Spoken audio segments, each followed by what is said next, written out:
I think.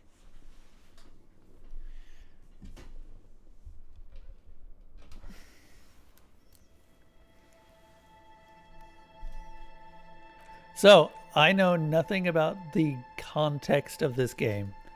So I would super duper appreciate it if, since this is a story heavy game, no one spoiled anything. I want to find things for myself. If I miss things, I miss things. That is pretty much all we've got. Hence the no spoilers tag.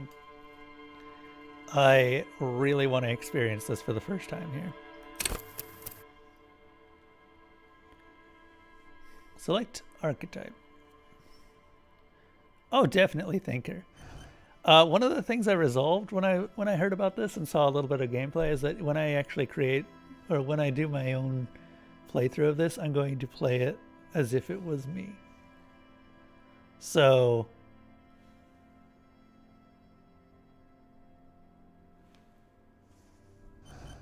what, the create my own thing?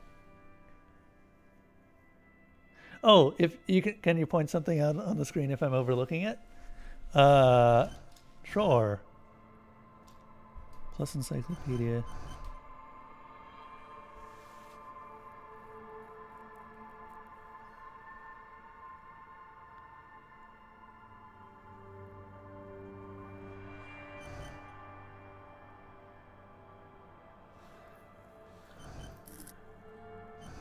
I usually like to create my own, but for this one, let's go with an archetype.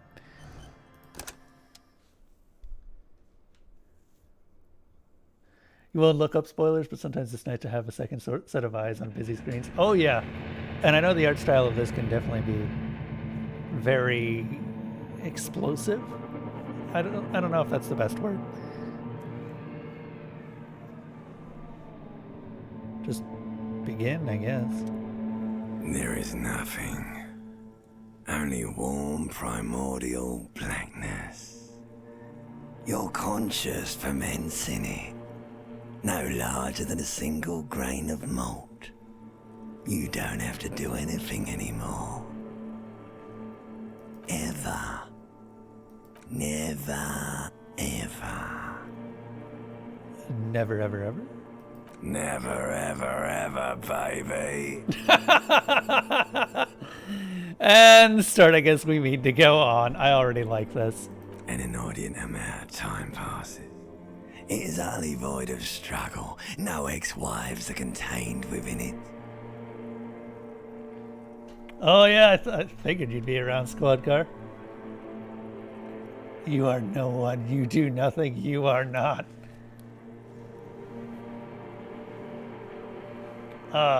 That's the spoiler for the start of the game? Okay. Well, fine. I'm gonna have to time you out, Malarthy, for spoiling, just after I told you not to. Good God, my God, I can't even... I'm kidding, of course. Squad car, are you using Mort as your icon? I just realized that. That is Mort, right? Oh my God.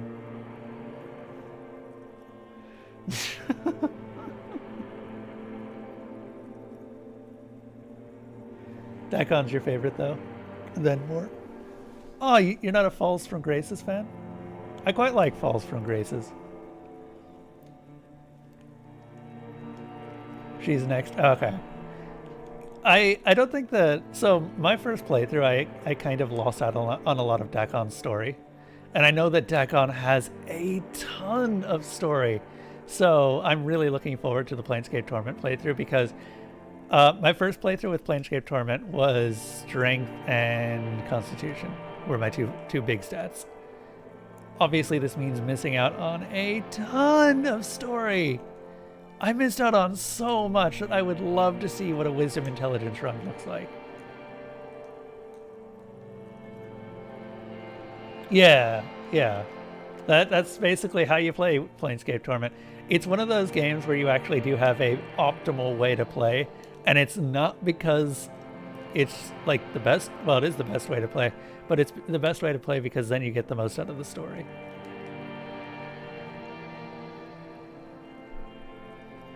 You'll be lurking? Okay, no problem. I don't know how long this will be going. I assume until my usual 10 o'clock, but we will be having a good time. Day one is such a blast. Okay.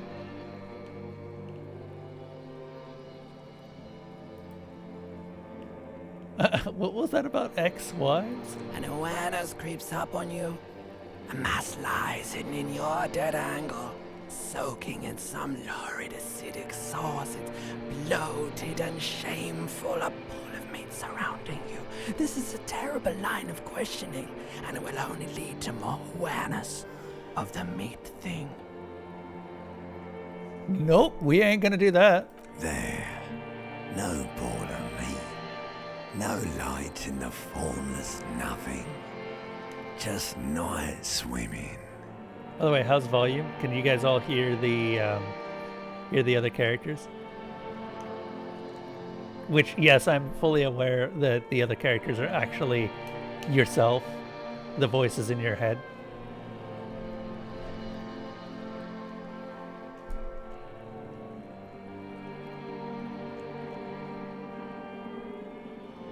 Coming right up, sir.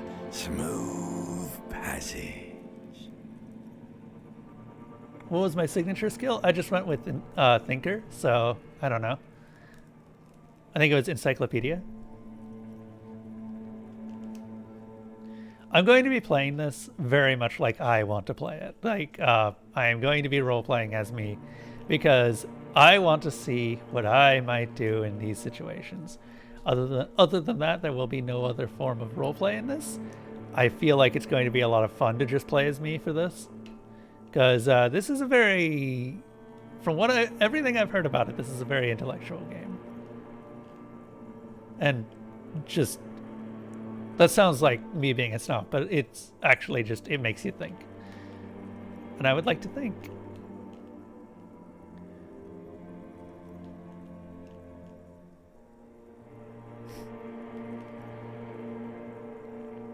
I want to get off now. I like pain and burning light and wanting things from people who don't want to give them to me. Do you really? I do. Let me off. You wouldn't like it if I told you what was back there. Why'd you think you had to bludgeon yourself into oblivion? Or did you not sense yourself marinating? Poured so much over yourself. Got a bit carried away, did we, Chef?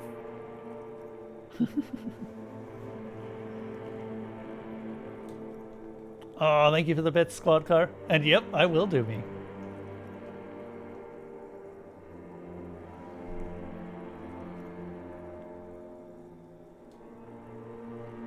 There's this giant ball there, in evil apes. And the evil apes are juking it out on the ball. You're one of them. It's basically all just evil apes juking it out on a giant ball.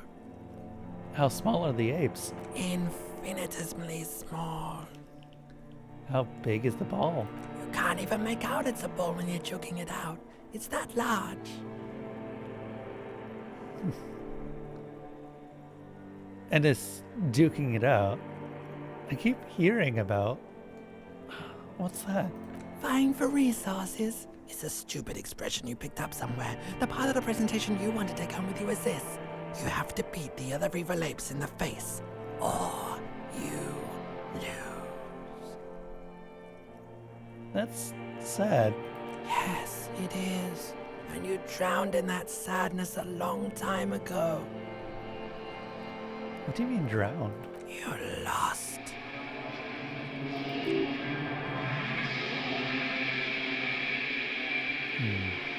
The sound outside. You recognize it. It's a Cupris Kinema, or Kinema motor carriage.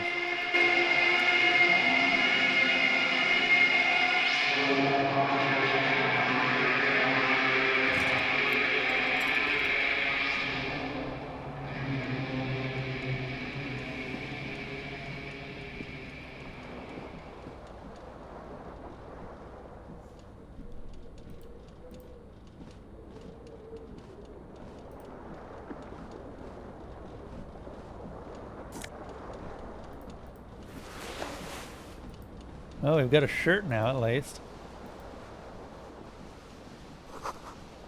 The magnum-sized bottle of Commodore Red is empty. Magnum-sized. Looks like someone tore out the tape while the song was playing.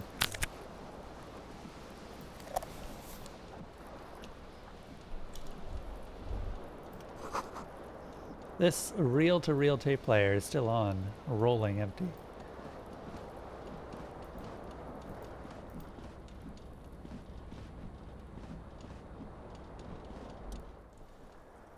This fan has two chain pull switches. One ends in a tiny fan, the other in a light bulb. A truly horrific necktie has somehow attached itself to one of the blades.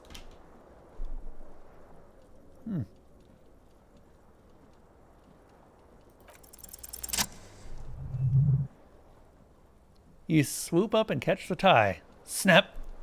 It's released from the blade. What you have in your hand is a truly hideous necktie with 4 or 5 different patterns. The knot reminds you of a noose. The blades come squeaking to a halt. A terrible mistake. Turn the lights off immediately. You can practically feel the photons burning a hole in your brain. Bring it on. Your eyes burn with photosensitivity. It's not good. That may have been a mistake. We have pants now.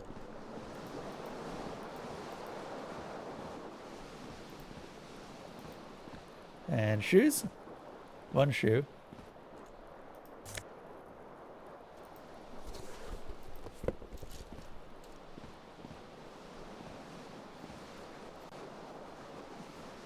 That killed you the first playthrough? What, just by not having enough physique?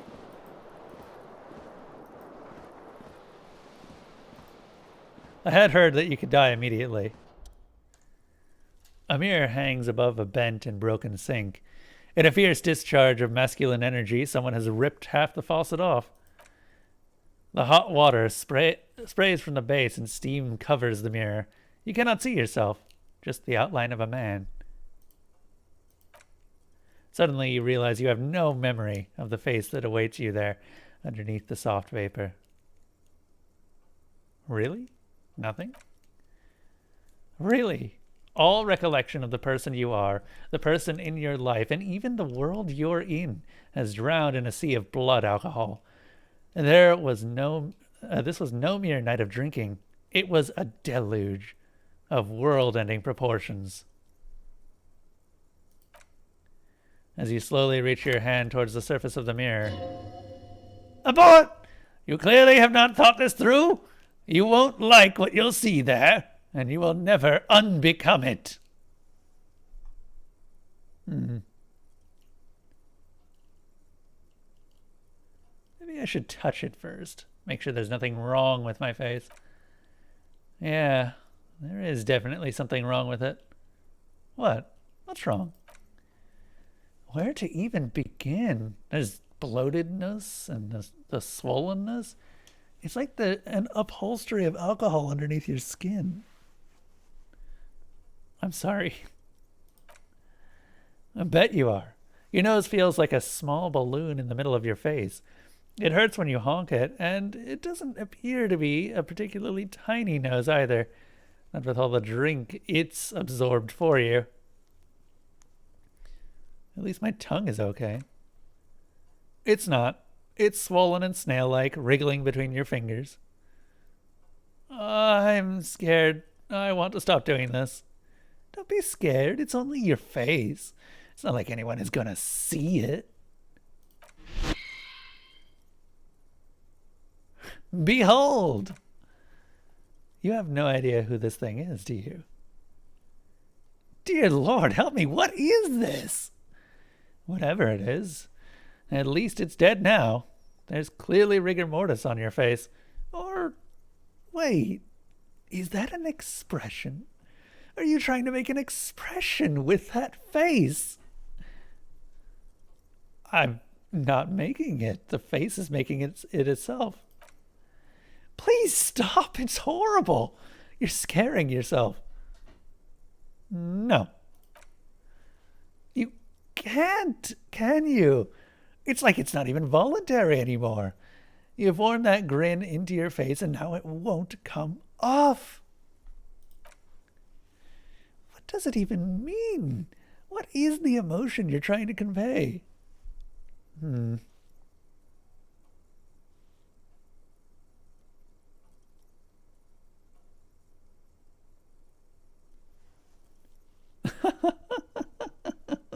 These options.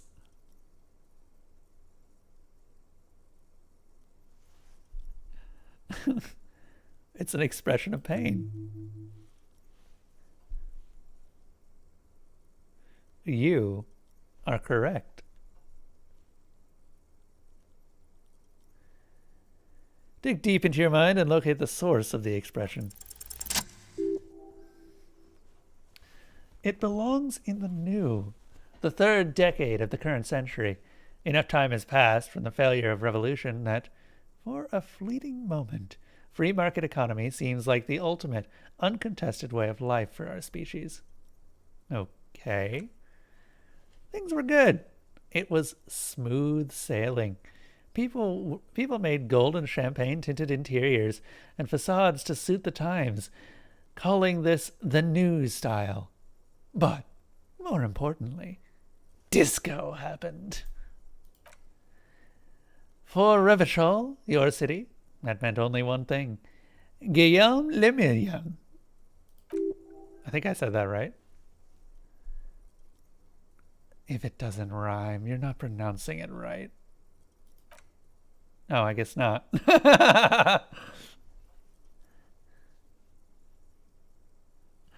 Out of the dazzling swirl of disco music in an open air, Bois de Nuit, somewhere in Revachol West, Guillaume's blonde mane appears on the screen. He's saying some bullshit, then he made the expression.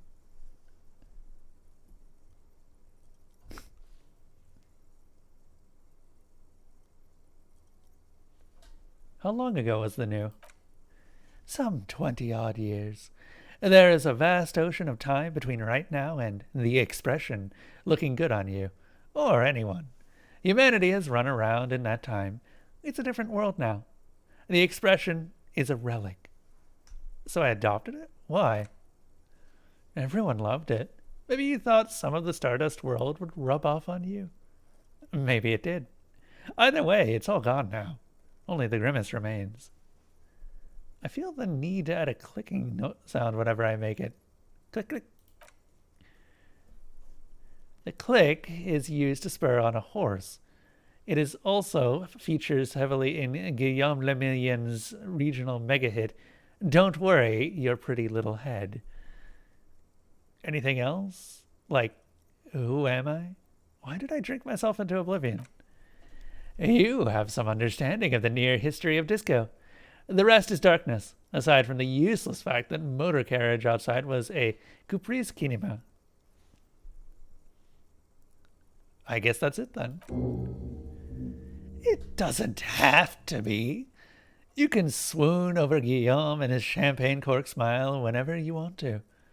Maybe some of the Stardust will return. Let's not do that.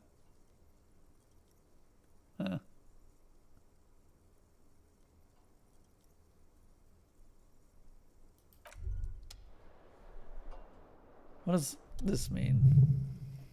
You hear a jingle. Keys are clinking in the pockets of your flare-cut pants. Fish them out.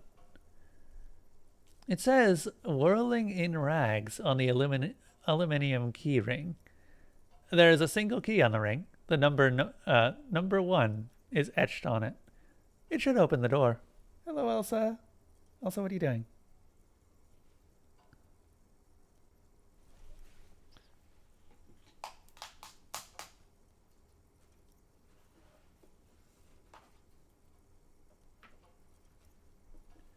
She's calmed down.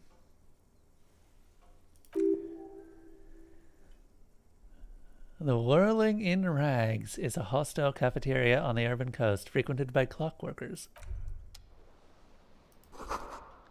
Words fail to describe how rank it smells in here. They should have sent a poet. What is this? Is that a shirt? Huh.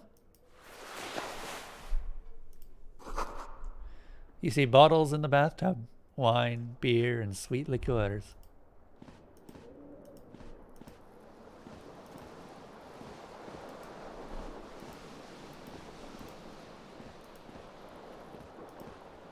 All right. What is this? Hey, I don't know why that amuses me. +1 Inland Empire, green shoe, left foot. This green crocodile leather shoe has a high heel and chrome embellishments. It fits your foot perfectly. Now all that remains is to find the other shoe. Oh my god, that tie. The necktie is adorned with a garish pattern. It's disturbingly vivid. Somehow you feel as if it would be wrong to ever take it off. It's your friend now. You will betray it if you change it for some boring scarf. Disco ass blazer. That name. Looks like someone skinned this blazer off some long extinct disco animal.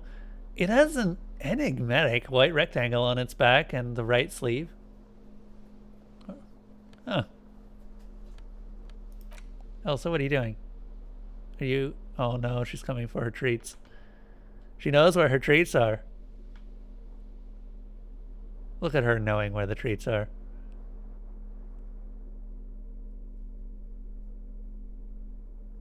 Sorry.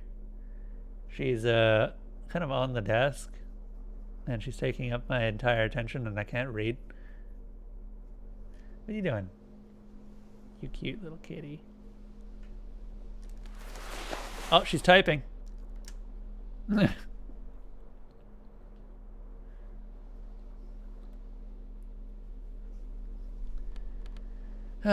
This white satin shirt used to be fancy.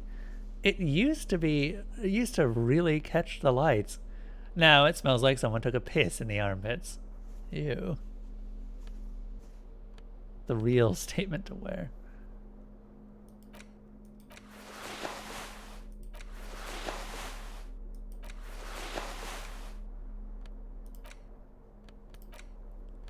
Flare cut trousers. These golden brown trousers are flare cut. Normal bell bottom trousers would be boot cut. But these are far from normal. They are someone's piss-soaked, cum-stained party pants. What was the deal with this? There used to be a tape in this case, but it was destroyed in a fit of rage. Something about the Etenier's single smallest church in St. Saëns must have rubbed someone the wrong way. The label says the song was recorded in 43.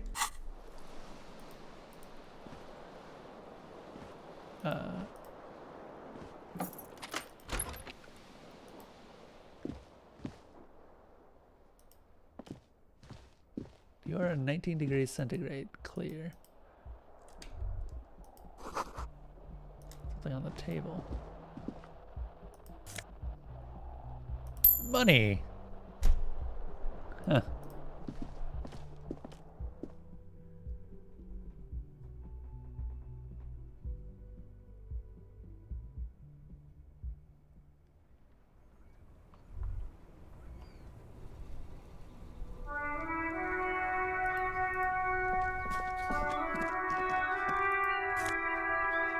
Ah, there's the other shoe. Fantastic. They may have lost some of their luster over the years, but these green crocodile leather shoes fit you perfectly. Heels ridiculously high. Shoes.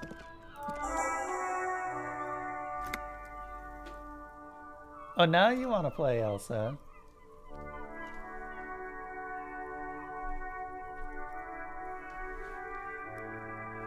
Secret task complete. Find the other shoe. There they both are. Two identical shoes, both copiously green and indiscriminately snakeskin. reunited on your feet. Like two baby crocodiles. How do they fit? Good. They're balanced. Comfy. Feels like the only good thing about you right now, truth be told. Wait. Huh.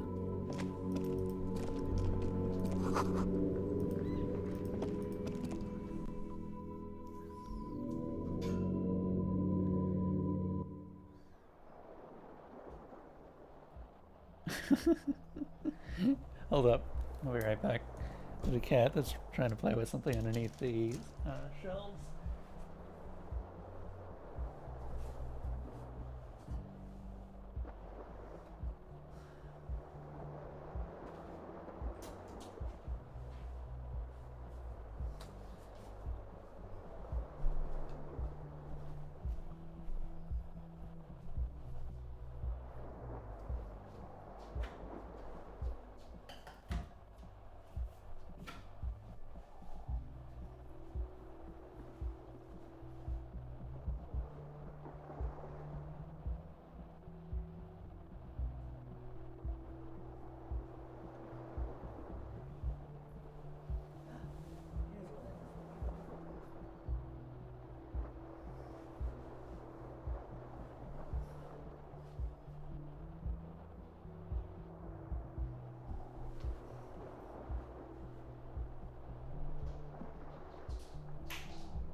Back we are.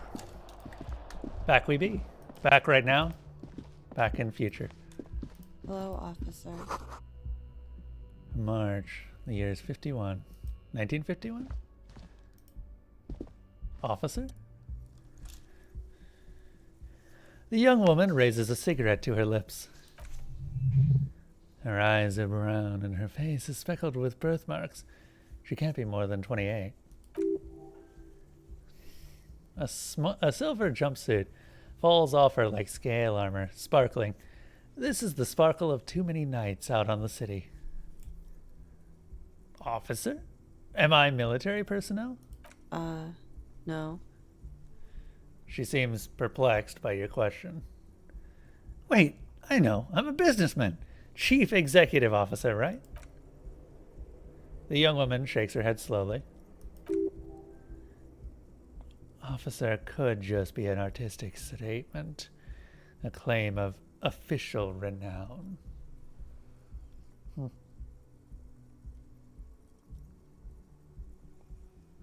That's too wild. Chief Technical Officer is what I am. No. You're a police officer, sir?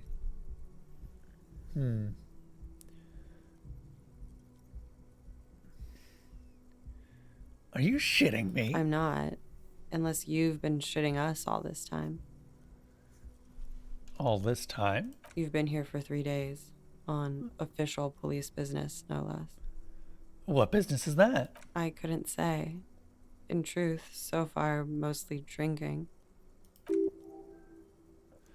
You have no doubt about the drinking. But do you strike yourself as a tight-lipped drunk?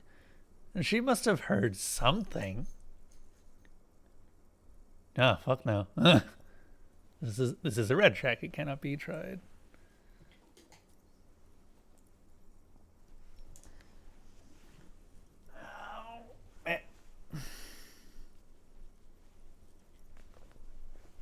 Boop.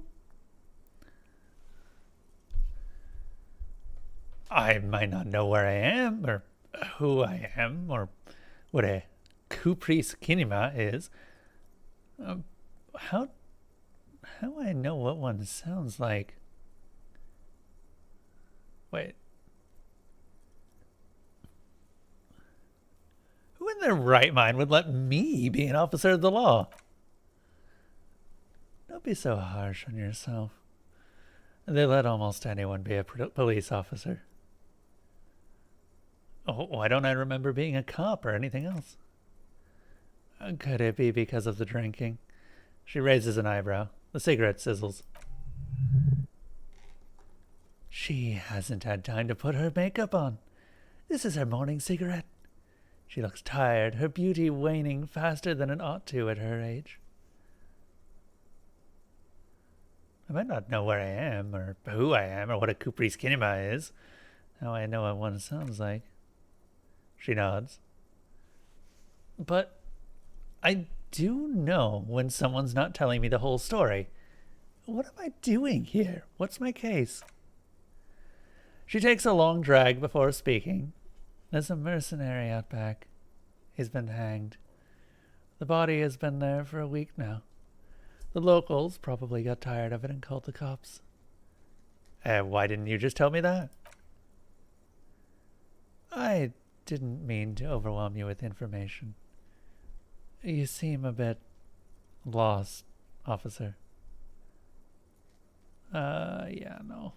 I should be going now. Of course. Be careful, officer. They don't like the police around here.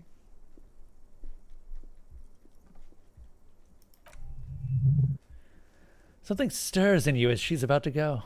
Call it an instinct, a need, the need to ask questions. It's like you've said the words 1,000,000 times before.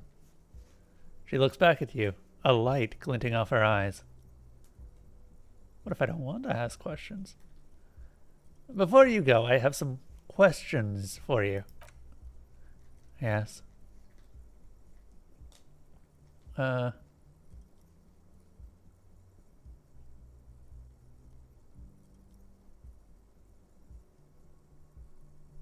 Your room is almost next to mine. Did you hear anything last night? There was the usual ruckus. She shrugs. Loud disco music. Did I have any visitors? I couldn't say. It's impossible to hear people speaking from over here. She nods towards room number 3. Loud disco music. Oh, yes. Various artists.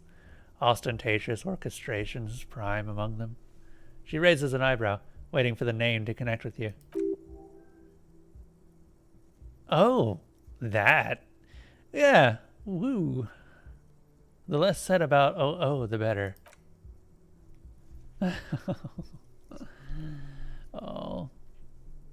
We're huge where I come from. I was very young then, of course. Like 7. Life gets hard, she sings. But we go on. It mostly just gets hard, doesn't it? It would appear so. At around 2 o'clock, the disco stopped, and there was a change of pace. What happened? A slow, sad song started playing, like organ music on repeat. That went on for quite a while. Some of the time you were yelling along to it.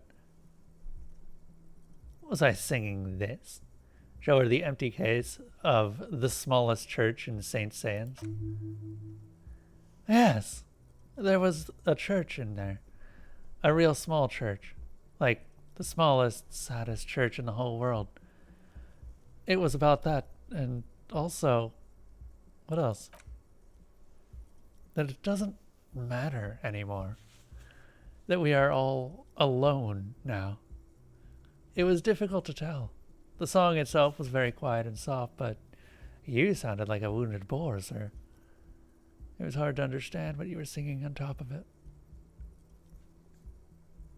When you say wounded, do you mean that in a cool way? Like a wild beast? Yes, it was very cool. It's impossible to say whether she's being sarcastic or really means that.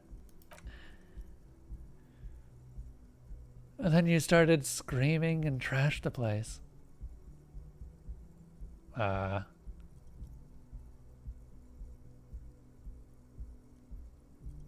so me. What did I do? A window was smashed, the tape player probably. The song stopped. And furniture too. A real destructathon. There was screaming. Then I think you passed out. Was there anything else? There was. I think they screamed that you... I think that you screamed that you didn't want to be this type of animal anymore. I may have misheard, but it was sort of memorable. I went out afterwards. Everything was quiet by then, around 4 or 5. She nods. And that was it. Tell me, is it 51 now? It's 51. What century? The current century. And what's that? What number? Centuries don't have numbers, they have names, and this is the current one. How many centuries have there been then? Civilization has existed for 8,000 years, sir. She grins. What's so funny? You're right. Her expression turns serious. There's nothing funny about civilization. Where exactly is here? Where am I? You're in a hostel, sir. No, where are we? Where in the world? We are in Revachol. Revachol is the disgraced former capital of the world, divided into zones of control under foreign occupation. Half a century after a failed world revolution. She is central to our moment in time.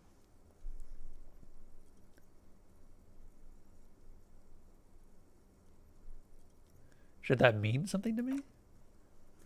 You sure look like you're from Revachol. Revachol parties. Her accent suggests that she is not from around here. She's from Orange, another part of the world. Ah, explains Miss Orange Disco Dancer. Orangey?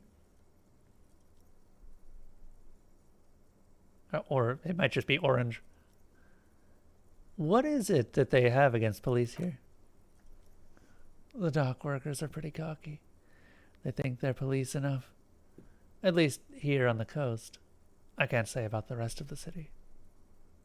Okay, you can go. Glad to have been of assistance.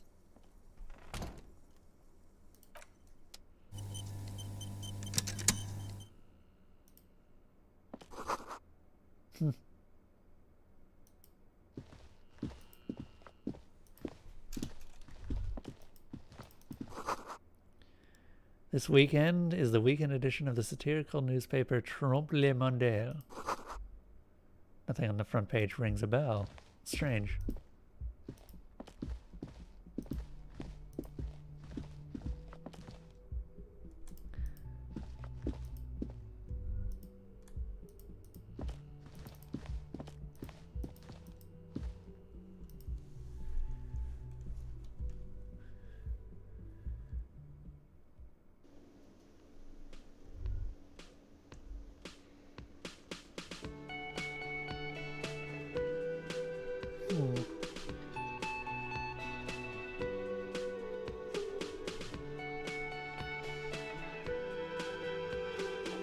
Sorry, I have water.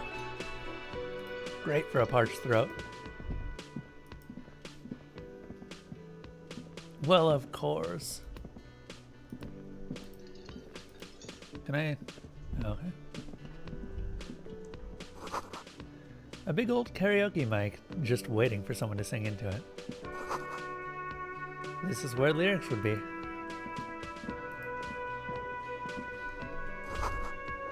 The speaker is connected to the radio. The music is seasoned with static. You should totally sing karaoke here the first chance you get. You should totally sing karaoke here the first chance you get. Your emotions need to be expressed. People need to know of your vast oceanic soul.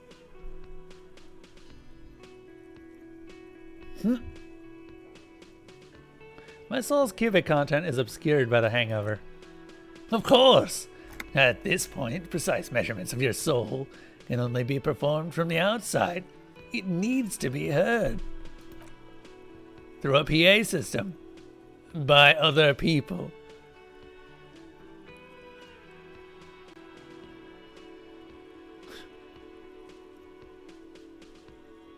What should I sing when it comes to it? You should sing the sad, small church song from the tape you found. I thought it was obvious. Huh.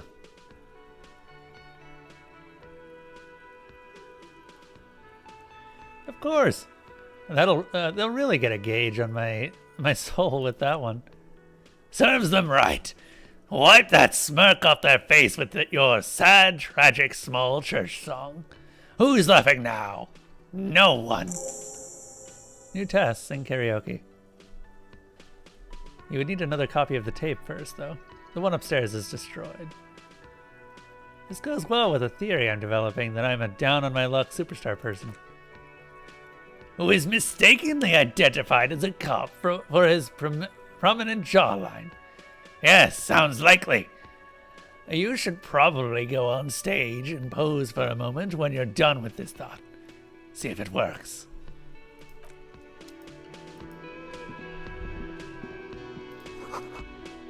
This feels right. You belong here.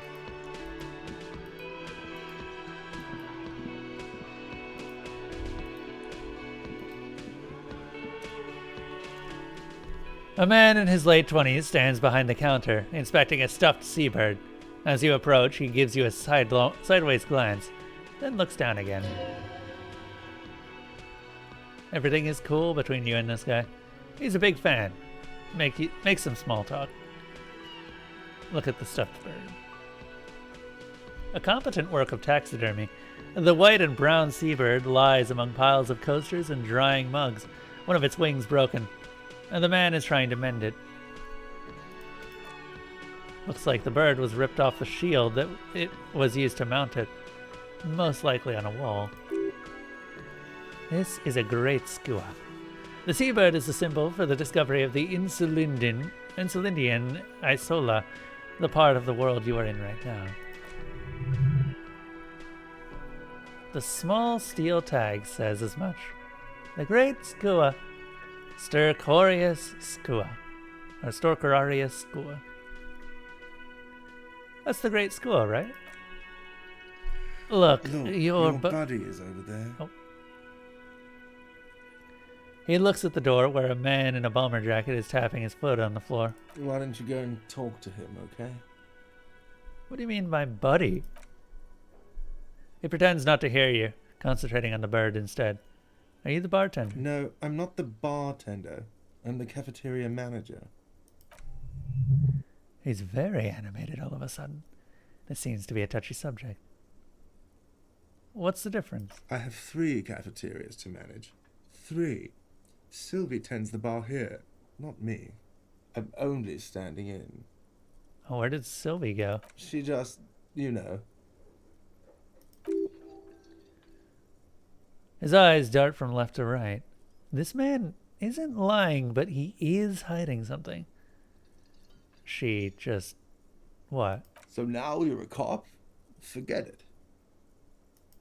Huh. You need to find a sufficiently tragic tape, then play it on a boombox and memorize the lyrics. Then ask the cafeteria manager to perform. Preferably in the evening. More people at the bar then. Huh. I don't know what any of this means, by the way. This is all new to me.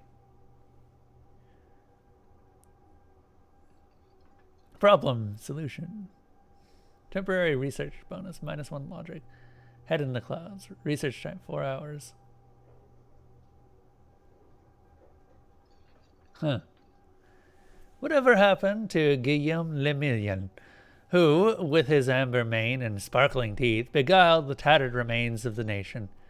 While you suffered and suffered, did he dematerialize in a cloud of cocaine dust? Or did he simply stand in a corner and melt into the slendering new lines of some starlit boat de nuit 20 years ago? Spare a thought for his great ass, too. Or Wait.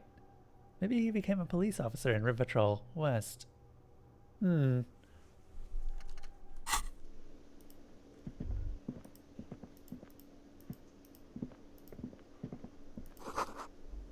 Soft burr of an electric juicer comes from the kitchen.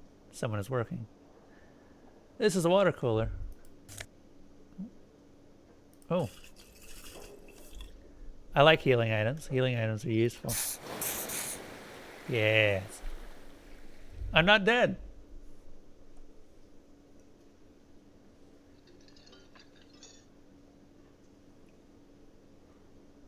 Okay. Inside, you catch a glimpse of Union paraphernalia. A strike poster, some red pendants. The door is bolted. A sign reads, "Kitchen reserved for personnel until 1300 hours." A sign reads, "Mess hall reserved for union members. Door opens 1600."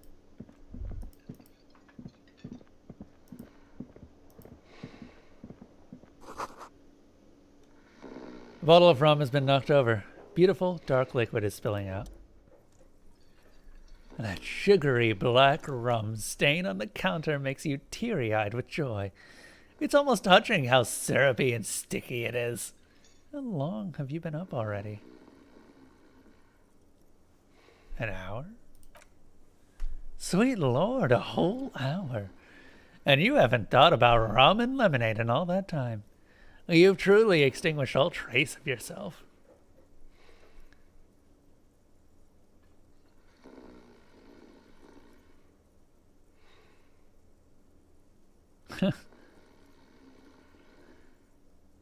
I've been secretly thinking about it all this time, actually. There he is, the old boy, the devil, the rascal you. Let's celebrate right now by licking the stain off the counter. And do it. It'll be wild. No. What happened, man? You used to be cool. Go get your boring, normal person drunk then. Get your drink on and your act together. Find booze and drink it. Oh, this is already looking like a fantastic game. Summer door closed for the winter. Is it winter? Well, let's go talk to our bomber-jacketed friend, shall we?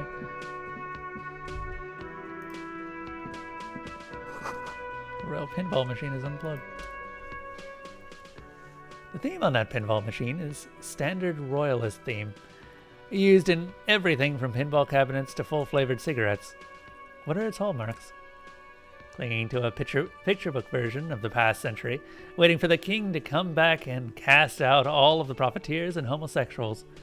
Basically, imagine a yellow plastic crown with a liquor brand emblazoned on it. Yeah.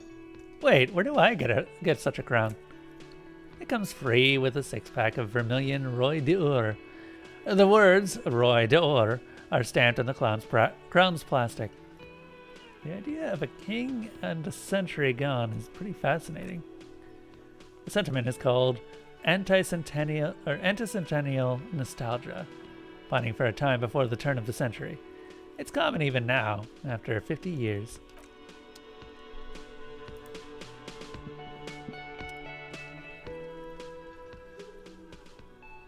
Kim Kitsuragi, a bespectacled man in an orange bomber jacket, is tapping his foot on the floor. Looks like he's waiting for someone. You. As you approach, he narrows his eyes and extends his hand in greeting. On the sleeve of his bomber jacket, as well as on his back, are the same enigmatic white rectangles as on your blazer. Hello, I'm Kim Kitsuragi, Lieutenant, Precinct 57. You must be from the 41st. You realize he is waiting for your name.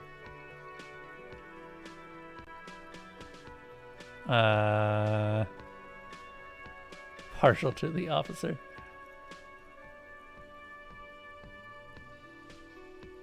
Let's try it, I guess. Ooh, we did it. Concentration makes you squint your eyes. Your name should be deep gold and orange, like a forest fire looming on the horizon, but mixed with the stench of liquor rising from your breath. You're 2 steps closer to it, and there are still many to go.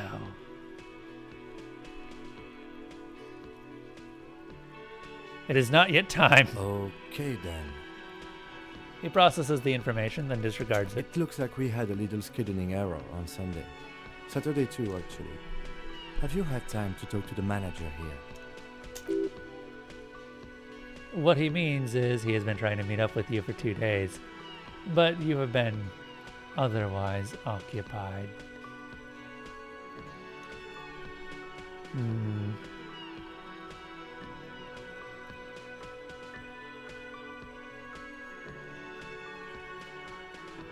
You mean him? Nod towards the cafeteria manager. Yeah, I just talked with him. If you don't mind, we should talk to him again. Ask him for a rundown of the area. Now that I'm here as well. I understand the scene is out back, right? It also wouldn't hurt to assure him the police are finally here. In full force, I mean. Have you mapped out the initial interviews? Yes, the police. I am aware I'm a policeman. Right. And the interviews? He taps his foot, more out of habit than impatience. What interviews? At the 57th, we like to prepare an initial list of persons of interest, and then just skim the surface. Prepare the field, get to know the players. You don't do that? Maybe it's not an inter-district practice. I haven't. Okay, we'll have time for that after we take a look at the coroner's case. Have you removed the dead body from the tree? I don't like dead bodies. Sure, but did you take it down from the tree? Completely. Completely? Does that mean you took the body down from the tree? Look, man, yeah. Does that mean the body is no longer in the tree? Dead body? So the body is still in the tree, where it has been hanging for 7 days straight. We should go there as soon as we are done talking to the owner. Oh. Hey, Nauseum. Finally, right? It only took ages and 2 Yakuza. Yeah. Oh, actually, something you might like too. This is the only game that you would be interested in seeing get to the top. Because after Disco Elysium, look at what's 4th on that list.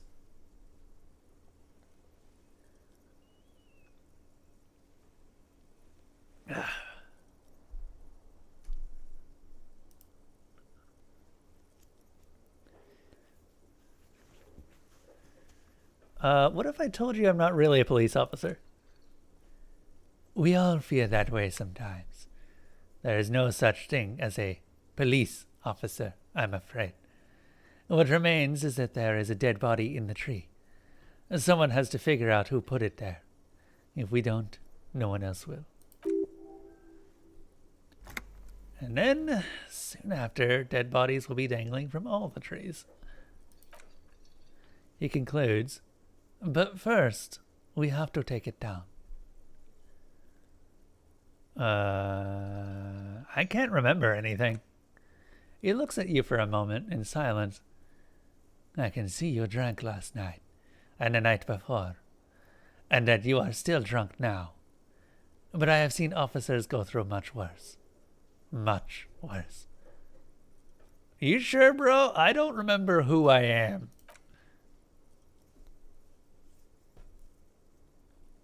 If you need something for the headache, there is a general store nearby. But, as I said, the dead body should be our #1 concern. What are we supposed to do again? Talk to the manager. Then we go back and take the body down. How can you be so sure I'm from the place? I was sent here to meet a detective from Precinct 41. You have the insignia of the Citizens Militia on your sleeve and on your back. He points to your jacket. I suppose you could be impersonating him. You could have gotten the insignia from the black market or forged it. But for now, I am going to set those possibilities aside. I'm not the Inspectorate General. I mean, you love Planescape too, but man, you're hyped to see me play Outer Wilds. I'm looking forward to it as well. Also, are you asleep? Elsa's attempting to be asleep. She's been asleep for most of the day, so I wouldn't be that surprised if she decided to go back to sleep.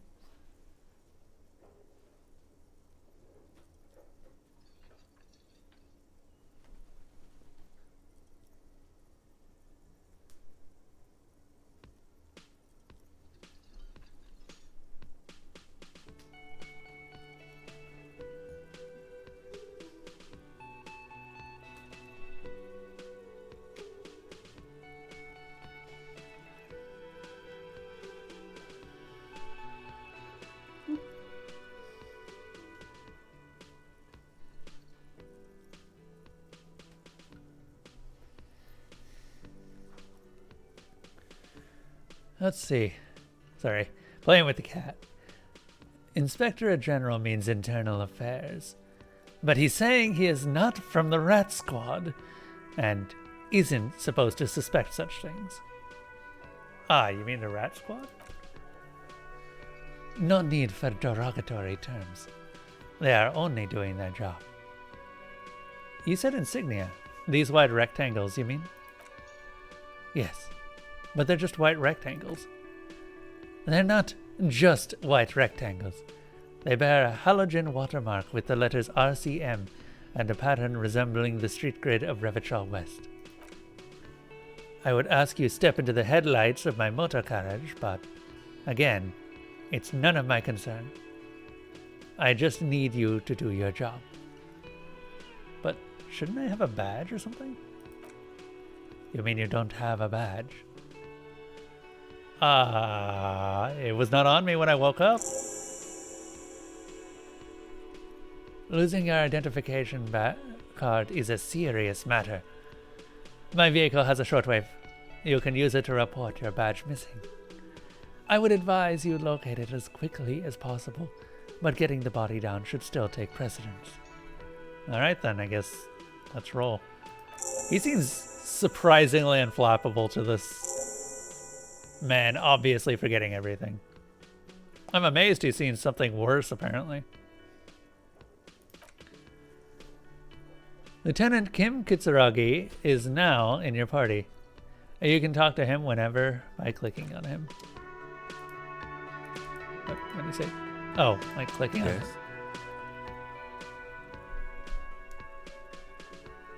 Why are you looking up a MIDI support for OBS when you don't stream? Oh no, because you're curious.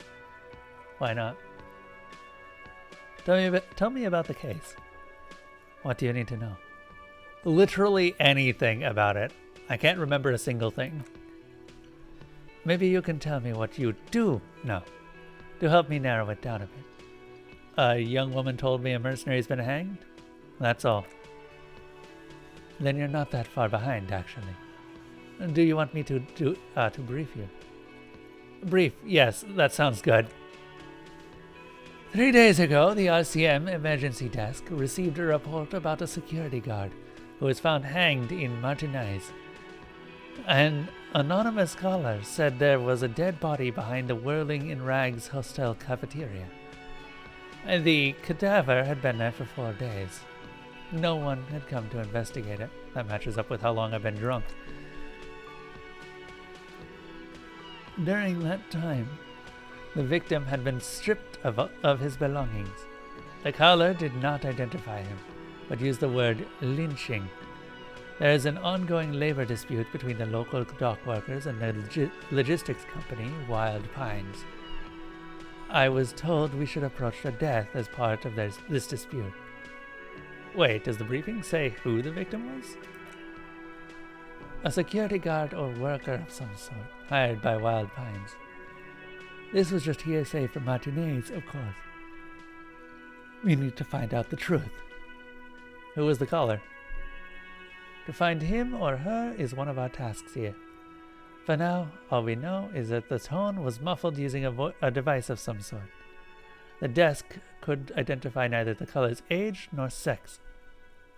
Why hide themselves?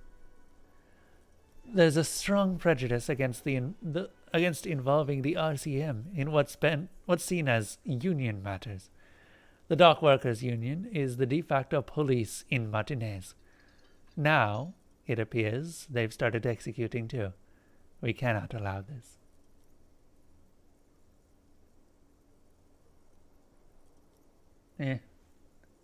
Need to stop before buying a MIDI controller. Also, Nauseam, you've also played Planescape Torment? I'm looking forward to doing a second playthrough because my first playthrough was a strength constitution run, and therefore I lost out on most of the story. I would like to see the entire story.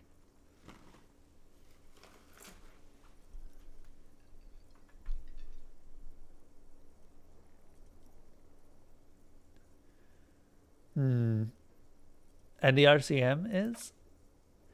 That's us. The Revitro Citizens Militia. We're the police in this city.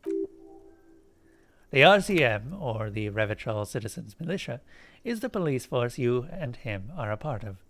A self-organized Peace Corps of the occupied city of Revitro, the RCM operates within a legal twilight, yet its authority is rarely questioned.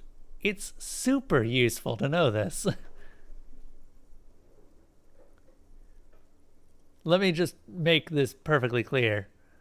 Our job here is to find the killer. Huh. That's right. Okay, can we go over the preliminary info again? Actually, no, I'll wing it.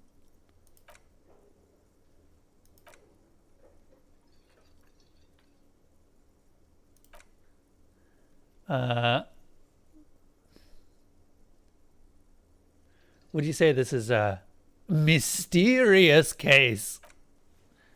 The lieutenant considers your question for a moment before answering. No, it's not a particularly mysterious case. Why not? The lieutenant shrugs. The deceased is a security guard for a corporation involved in a labor dispute. It doesn't take a DeLorean polymath to put the pieces together. I just don't see the case getting more mysterious than that. Hey, Scriptures JP, how have you been doing? Holy crap. Hold up. Also, I need to give a shout out to Nauseam because Nauseam is also a streamer and streams puzzle games. You've been playing Satisfactory. I have seen that. Scriptures. Holy crap, man. I have not seen you on in ages. What have you been up to? You've been doing the Final Fantasy VII Remake. How's that been going? I've never played the Final Fantasy VIIs, so I had practically no interest in the remake when it came out, and then everyone was playing it. I was just like, who is not? Then I ended up finding Squad Car Xmar, and he was playing System Shock 2 at the moment. Although, oh shit, that's another one that I need to shout out. Squad Car, if you're still in chat.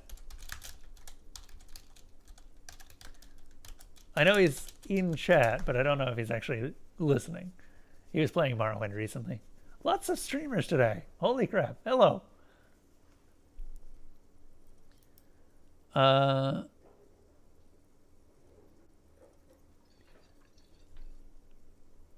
Supernatural.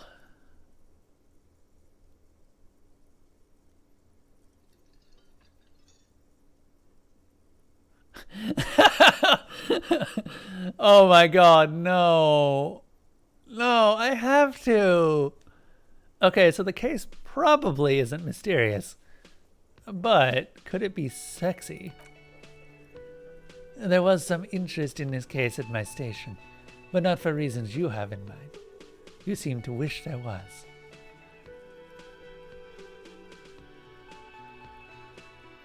Are you sure there's not some sex angle we should be considering? Good point. Martinez is famed for its occult sex murder rites. We'll get on it immediately. The weary tone is the surest indicator that the lieutenant is being sarcastic. You're being sarcastic, aren't you? Extremely. It can still be an otherworldly sex mystery in your head, with a dark twist even.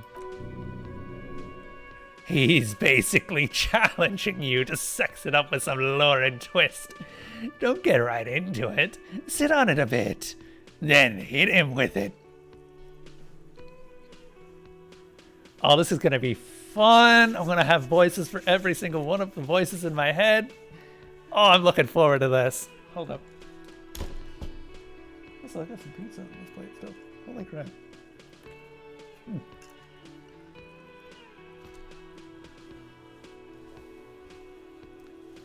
It was great.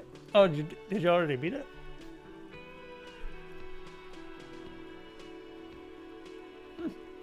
Nice. That explains why I haven't seen you streaming much.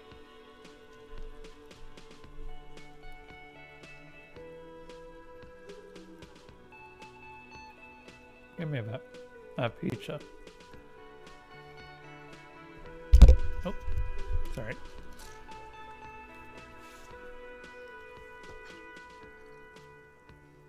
How have I been? Extremely good. I have a new job. Roommate moved out, so I'm paying for rent on my own. I have a friendly cat to keep me company, so I'm not going completely stir crazy. Honestly, I don't know what I'd do if I didn't have Elsa with me in the apartment. And I know that usually having a roommate moving out and paying for the apartment on my own is not really a good thing, but for me it has been, because one, I get her room now. Two, I basically am my own person and make my own damn rules. And if I wanted to stream until like 11 p.m. or 12 p.m. in the morning or 12 a.m. in the morning, I could do that. I mean, I'm not going to do that because I actually still need to sleep, but still. I have like more income than I know what to do with, literally, so that's been fun. Everything's kind of looking up for me. The whole coronavirus thing hasn't even really affected me that much because I never went out to begin with. So, joke's on everyone else. I'm probably immune. Actually, the funny thing is that I might actually be immune. I have not gotten sick in over seven years? Yes, that's correct. I think that's correct. No, actually, I'm coming up on 9 now. I think the last time I got sick was when I was like a toddler. Not a toddler, like early preteens. So there's a high likelihood that my immune system is just good enough that I don't have to worry about it, but you never know. It's completely possible I could end up getting it. I don't really want to, like, tempt fate. It is tempt fate. Yes, it is tempt fate. Especially since there is someone in the apartments that does have it. Speaks more of my luck to avoiding bugs than immunity. I don't know about that as Statsu. I'm not exactly the most hygienic of persons.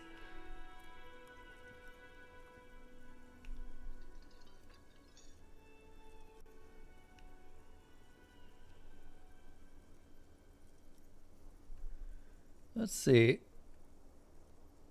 In fact, that's one of the other reasons why I kind of like having an apartment of my own. I don't really like sharing space with other people because of my aforementioned hygiene issues. I try to take care of myself as best I can, but I'm just I get distracted easily. So in a lot of cases, I never form the correct habits. That could also mean I'm a carrier, which would still mean I'm immune, which still validates things.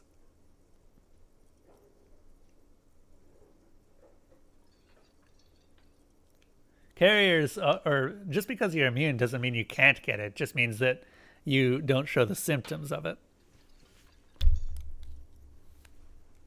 Also, let me turn on the light because I can't see.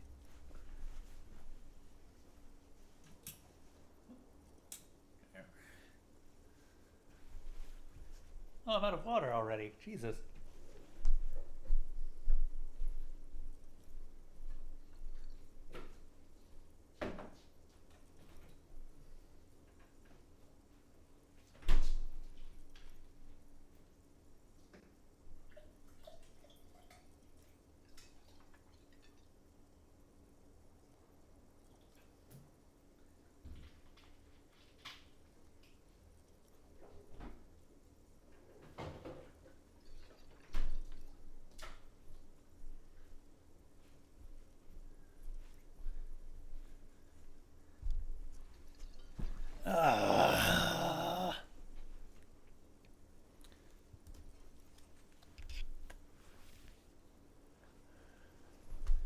If you aren't actually fighting it off as such, then you still suffer the symptoms.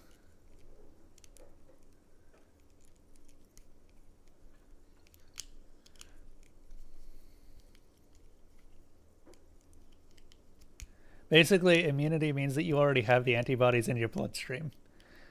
Meaning that even if it attempted to affect your cells, it couldn't.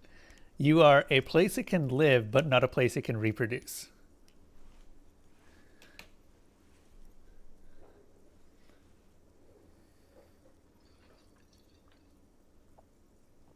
What is this game about? Oh, God, what is this game about? Okay, recap. You woke up. Also, you came in right at the beginning, so just so you know. A lot of these words that you're seeing here, these are parts of our mind, and they're all fun times. Yeah, so we ended up waking up with no memory of who we are, and we are slowly rebuilding why we are here. And apparently, we're a police officer who is helping this guy, Kim Kitsuragi, to solve a case. That's about all we got, really. We are in Revitrol. This is like alternate history stuff. I'm bad with history in general, so yeah. We don't know that much. We've spent most of the game talking to ourselves rather than talking to people. I think we've talked to a total of 4 people so far, and the rest of it has been in direct dialogue with our own personalities. Also, electrochemistry is going to get us killed at some point. I just know it. If we're from different precincts, why are we on the same case? I'm afraid you and I are pawns in a, he considers the phrasing, a pissing competition. What do you mean? You don't know? His eyes narrow. I assumed you were in on it. I don't remember being in on anything. That's good. You know what I'm in on, though? Retrograde amnesia.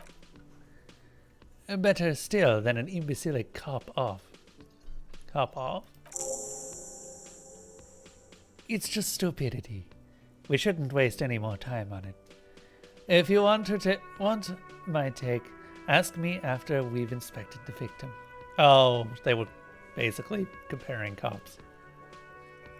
Seeing which precinct was better. You know what, Kim? If it had been literally any other cop, this probably wouldn't go nearly as well.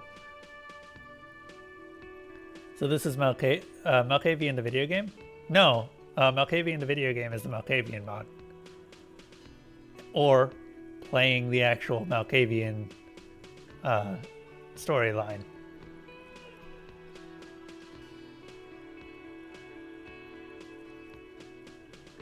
Also, the Malkavians aren't crazy. They know more than they're letting on. That's the reason everyone thinks they're crazy. Because they tell more than what they're letting on. And everyone doesn't understand what they're letting on.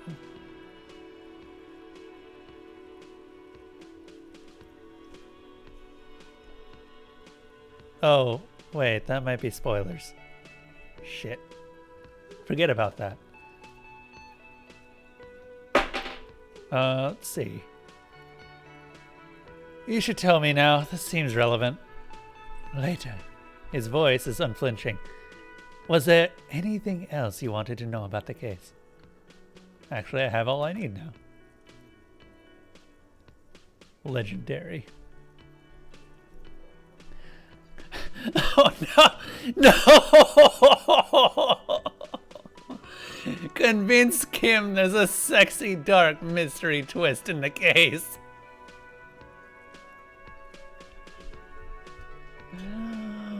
Oh, I want to do that. I want to do that so badly now. Oh, man. I want to talk about you. Me? Yes, you. I don't see how my life is pertinent to the investigation. We'll work together better if we have more rapport. That's a fair point. All right, for the good of the investigation, what do you want to know? You're wearing glasses. That's correct. Physical instrument. Legendary failure. You feel a slight urge to put the lieutenant down for this, but you can't quite muster enough testosterone. No, I don't. Glasses are cool, I guess. Are they? They're mostly just cumbersome. You don't look like any other people around here. That's because I'm half Seolite, or quarter. My father's father was from Seol, so my grandmother from my mother's side. He shakes his head. It's not an interesting topic. What is Seol? Damn it, I keep dropping my battery. I should just put it down.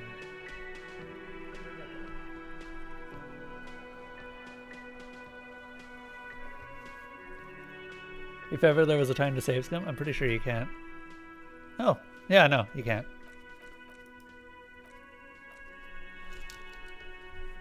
Also, that's a 3% chance I am not going to fucking save scum because that seems cheap and I hate it.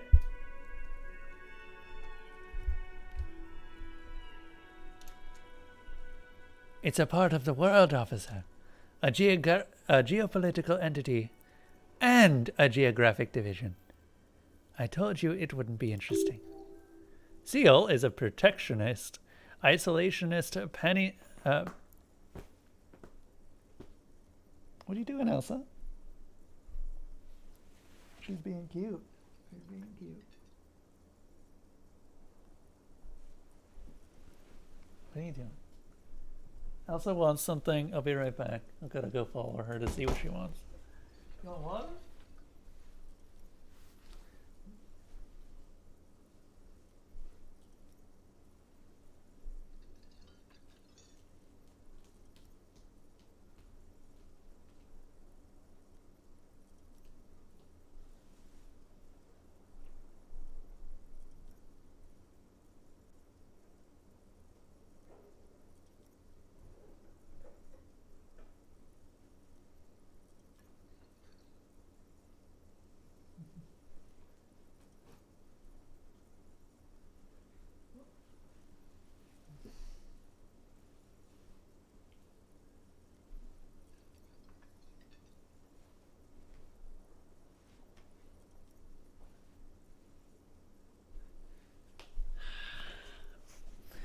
Okay, so remember how I was spending attempting to spend 30 minutes playing with the cat at the beginning of the stream? And she was having none of it? Yeah, now she wants to play. Like, real bad. She is doing everything in her power to get me to play with her. Which by that, I mean looking very, very cute.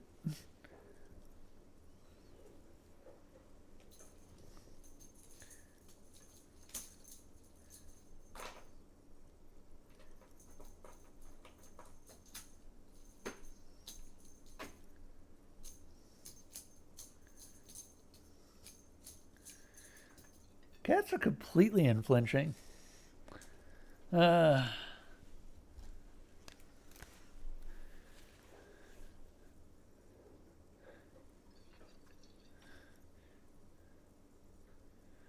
see. Seal is a protectionist, isolationist, peninsulary state. I don't know that word. West of the Insulindian Isla. Actually, it's quite interesting. Some would even say mysterious. Okay, I guess it's not interesting. You're only making it sound uninteresting. I still want to know more about Seal. You're barking up the wrong tree. I don't speak a word of Seolite. I've never met either one of my grandparents, and I've never been to Seol. He seems almost proud of these things. I'm a regular revacholier. A point of pride to him. Thank you, Rhetoric. Rhetoric, you're the best. Pointing things out that are obvious. Although I actually appreciate that Rhetoric does exist. Tell me a secret about yourself. The lieutenant narrows an eyebrow. No. Oh, okay. Don't you ever talk with yourself? What do you mean? You know, when you're thinking. Do you ever have conversations with, like, your brain? I have no idea what you're talking about. The lieutenant's conceptualization skills must be rather rudimentary. But this isn't an old school case.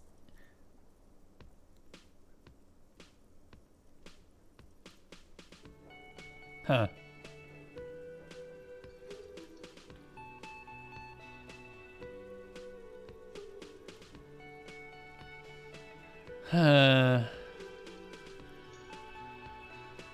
So you're saying your brain never just chimes in with advice or warnings on anything?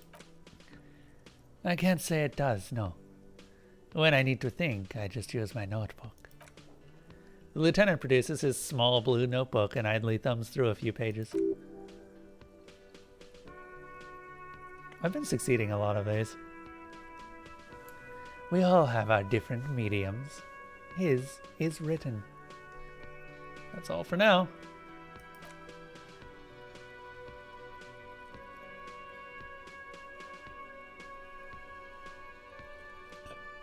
You seem to be following me. Excuse me. What if I want to work this case alone? Detective, if I may be frank, you seem to be in a deranged state. You have trouble remembering things. You've misplaced your badge. I cannot let you act in the name of the RCM without supervision until you've regained control of your faculties. I know what the RCM is. That's good. But what if I need some me time? Some you time? The lieutenant considers this a moment. This is a police investigation, not a journey of self-discovery. You'll still have your evenings to yourself. Okay, I'll leave the self-care for non-work hours. Please do, he says. We wouldn't want your regimen to spill over into the investigation. The lieutenant is pretty sure self-care is just a euphemism for nihilistic binge drinking. Yup. Figured that out. Thanks, Rhetoric.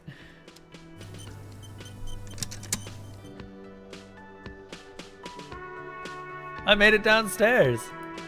Damn straight I did. Hello, sweetie. Oh, cryptozoologist's wife. Wait, who's Sweetie? Who's Sweetie? Why? You are, officer. I'm no Sweetie. Look at me. You are a handsome man, officer, with your moustache and your chiseled jaw, and that silly dimple on your chin. Pardon, fuck?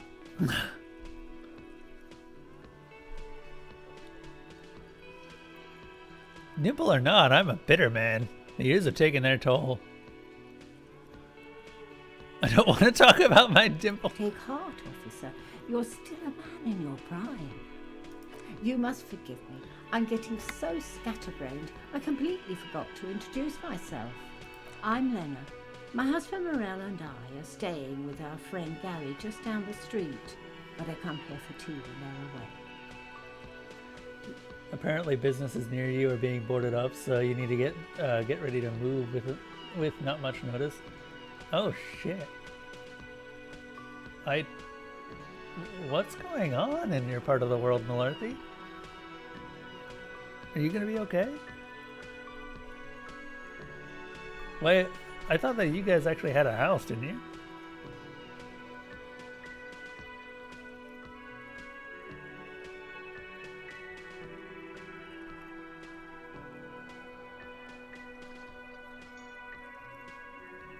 Oh, you had a condo. Okay. Wait, are you looking to sell again, or you're going to go back to work? Okay. Later, scriptures. Good seeing you again, man. It's been so long. Her eyes glitter over the rims of her glasses as she looks up, smiling. This Lena, This is a new voice. This Lena is wacky enough for the Motley Crew. Hire her on the spot. How'd you like to roll with me? Her eyes light up. Whatever do you mean? I want you to be my wheelchaired partner in fighting crime, ridding backyard of corpses, catching sequence killers. Sequence killers? Oh my. She sounds impressed. But I think you already have a partner, sweetie. A partner who needs you to help him get a corpse. A partner who needs you to help him get a corpse down from a tree.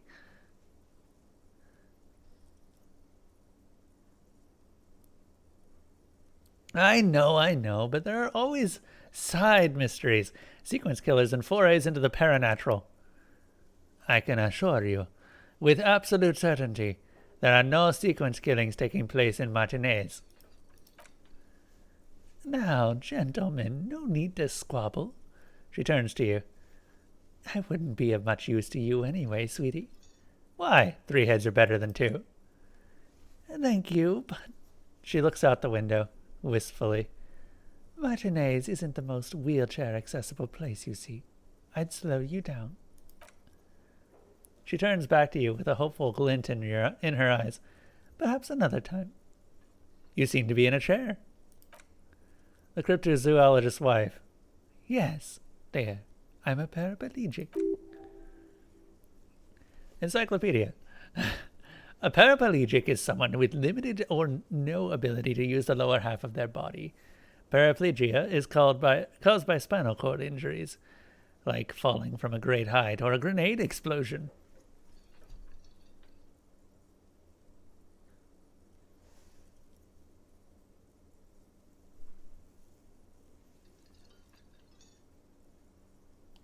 Oh. Oh, shit. You think it's actually going to come to that, Malorthy?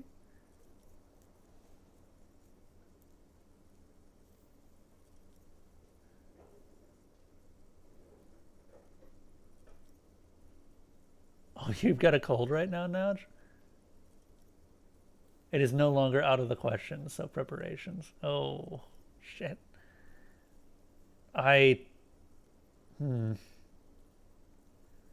Do you have a specific place you intend to go if it comes to that? Like any relatives you can stay with?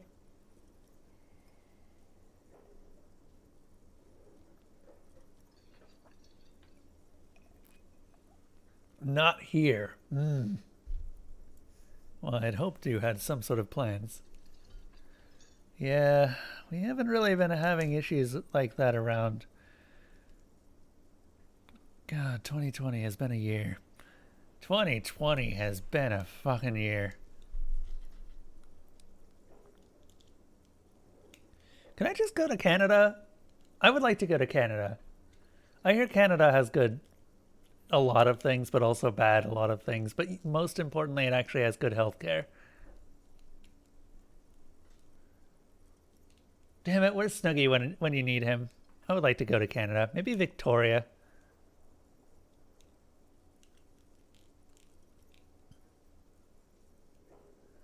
Or flashbangs going off outside his apartment building?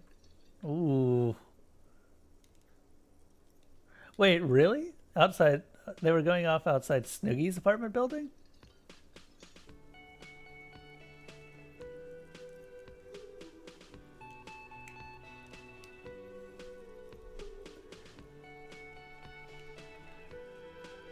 Oh. Yes, we have. I know because manager lives there. Oh, I'm talking Redmond.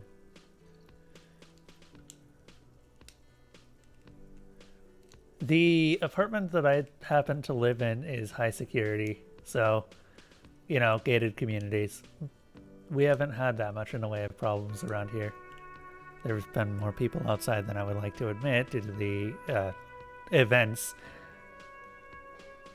Have fun with Canadian immigration. They're more of a pain than here. Look, Satsu, if it gets me out of this goddamn country, I'll go through it. I will take the time and I will go through it. Besides, I always liked it when it was colder. Washington just isn't cold enough.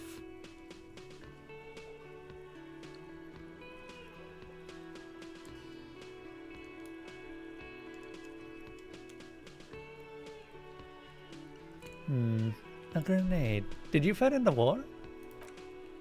Or in a war? No, dear, I'm not quite that old. Although, I was injured in the line of duty. Were you a mountaineer? No, nothing so glamorous, dear. Although when I was young, I dreamt of planting the Revicolian flag on some figurative peak. What did you do then? I was a training and development manager at a rapidly expanding mail-order shoe company.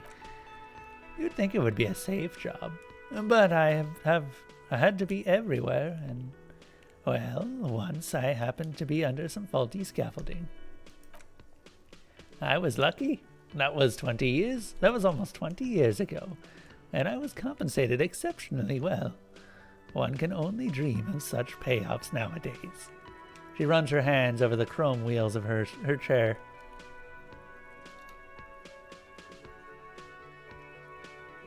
Thank you for clearing that up for me. Let's move on. No problem. She nods, smiling up at you from behind her glasses. She's a nice lady. I don't know if you've noticed, but I don't know where I am or what I'm doing or anything. Her eyes follow your movements with some concern. Yes, officer, you look rather dazed. Like a stunned fox. But surely things can't be that bad. I drank so hard I forgot literally everything. Oh my. It takes a moment to process. You know where we are, right? We're in Revachol. That's right. In a hostel called Whirling in Rags, to be precise. All I know is that Revachol used to be really cool in the 30s. And the new disco dancing. It seemed like a lifetime ago. Her eyes are filled with light, reflecting off those gilded years when the city seemed full of possibility. Much has changed, but it is still the most beautiful city in the world. A rare jewel set in the sand between the pines. Everyone says so, even foreigners. There's a pause as she studies your expression. You must look quite lost. Speaking of history, do you know what year it is?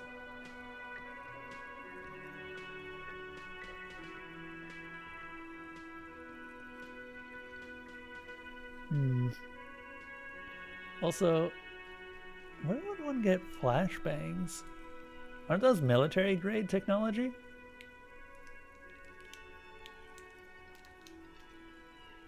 I'm just kind of turning that idea around in my head and thinking, how dangerous is it to stay in one place right now? Granted, the only thing I really care about is my PC. As long as I get that out and I guess all the equipment around it, I'm fine. I could probably even leave the consoles behind on short notice, but the PC is hard to leave. I guess I could operate out of a laptop if I need to. Flashbangs are just zinc magnesium powder with an ignition source. Oh, okay.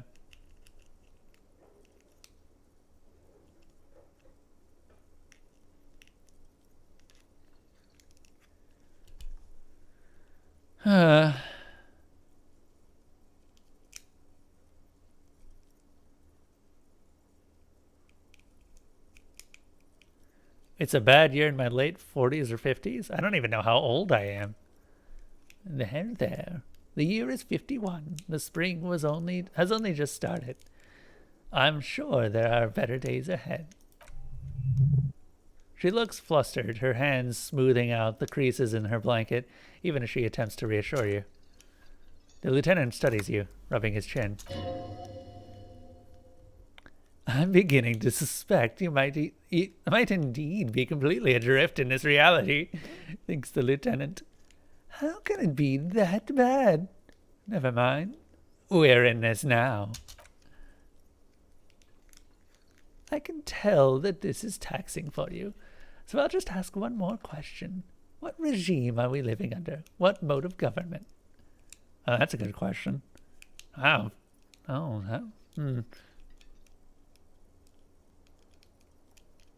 Foreigners and women. We are governed by intelligent machines that perform calculations to determine the freest market. Everyone hustles and grinds like a badass visionary. No, nothing like that. Revachol is a zone of control, led by an alliance of foreign powers called the Coalition. We have almost no government of our own, certainly no machines. I don't know. Still looking like a lot of hustling going on. Maybe she's wrong. Also, if there's no government, how come there are cops? Oh dear, this is troubling. You really ought to know. And you really ought to know that, being one yourself. There aren't any cops in Revachol, not in the traditional sense. The status of law enforcement has been a complicated matter since the revolution. But we should stop for today, sweetie. You look like you need a break. Besides, I'm not the best person to explain the big things to anyone. Half-Light, that's a new one. She's scared now. She's realized you really are brain damaged. So, how did I do? You didn't do too well, dear. It looks like you're having trouble remembering things. History and places. Remembering reality, in a word. It's very odd. I sigh. The lieutenant buries his nose in his notebook. But maybe a fresh set of eyes is what that world needs. And while I'm no doctor, such bouts of amnesia are often temporary, so I wouldn't worry too much. You've improvised a few. Oh. What is the revolution you mentioned? A defeat, I'm afraid. The people of this archipelago tried to build something new, something different. The rest of the world didn't like it, so they came and ended it. This was 42 years ago. And it's 51, so it would have been 903 at that time. So, sorry, 908? 907? 909. 909. Yes, that's accurate.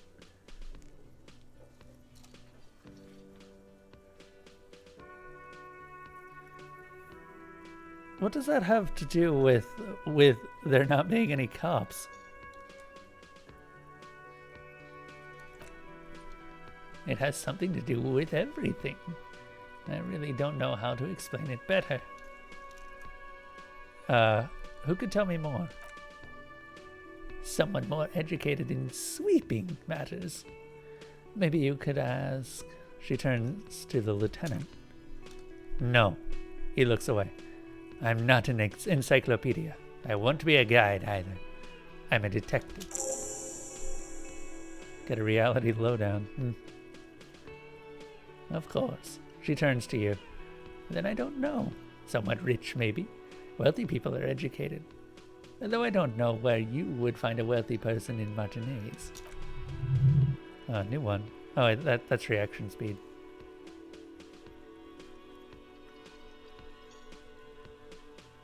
That's a good point. This doesn't look like Rich Central. Of course, dear. Good luck with your case. She gives you a small wave.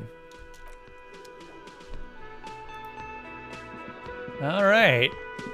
That was a lot of stuff just starting out. There's going to be a lot more.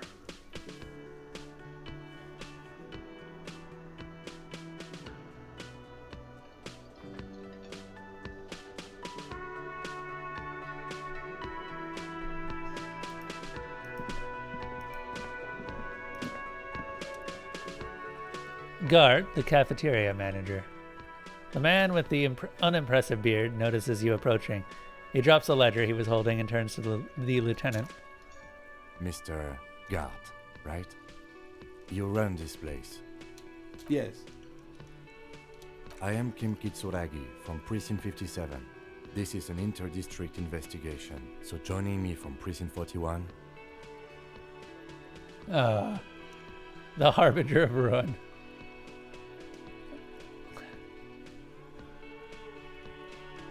What is gold and orange like a forest fire, but smells like liquor? Are you kidding me? No, man, help me out. What is golden and smells like gold orange and smells like liquor? It's you. It's obviously you. You smell like liquor, and you're orange. See, everyone agrees. It's your color scheme. We're on the right track with this name thing. Is this what you get when you call the police now? We've been waiting for a week here. Sir, I understand your concern, but we are here to do a job. And for us to do it, I need you to stay calm. Yes, of course. I know it took us a while to arrive at the scene, but it also took you a while to call us. It was you who placed the call, correct? No, I only just got here. It was probably Sylvie who called you. She usually works the bar here. I'm only temporarily taking over her duties. Do you have her number? As a matter of fact, I do. He looks behind a pile of coasters, finds a slip of paper, and hands it to the lieutenant. This sounds like something you can use to call this Sylvie later. You said you just got here. From where? Are you a local? What? Of Martinez? No, I live in Jamrock. I only sometimes come here to keep an eye on the place. This is just one of the many, many cafeterias I manage. But you still know your way around, yes? In case we need directions. Yes, I know where some things are. But as I said, I don't live here. I just used to work here. And I'm not going to start working here again, if that's what you think. I didn't imply that. Detective? He probably means that this is where you step in and ask your questions. Right then. Questions. I got this. His face expresses profound doubt in you having this. Ask him about the body's location before asking if he killed him. People give up information in the more innocuous questions, which you can later use in more sinister ones, not vice versa. Thanks, rhetoric.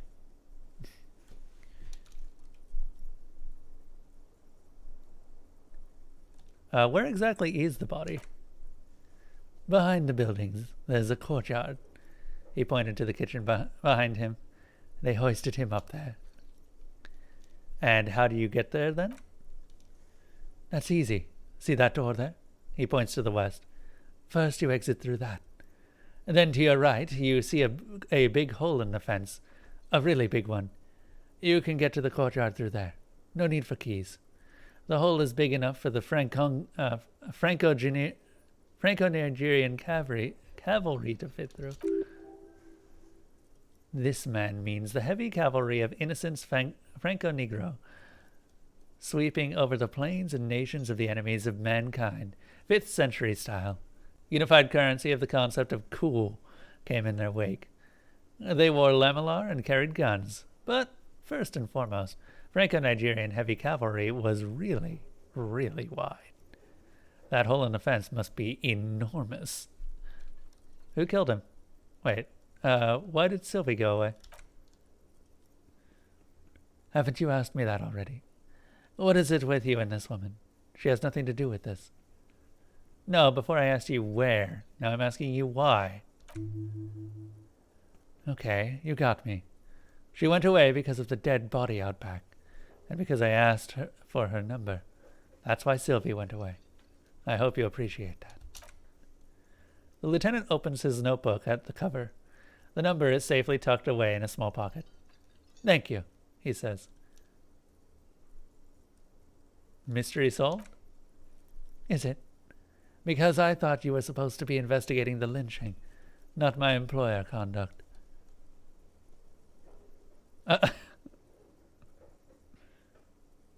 Okay.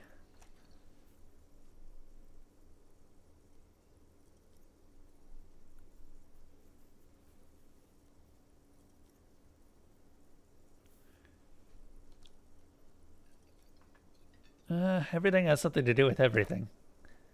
Good for you. Was there anything else? I'd like to get back to what I was doing. Who killed him? I don't know who killed him. I'm not the police. That's your job. This is it.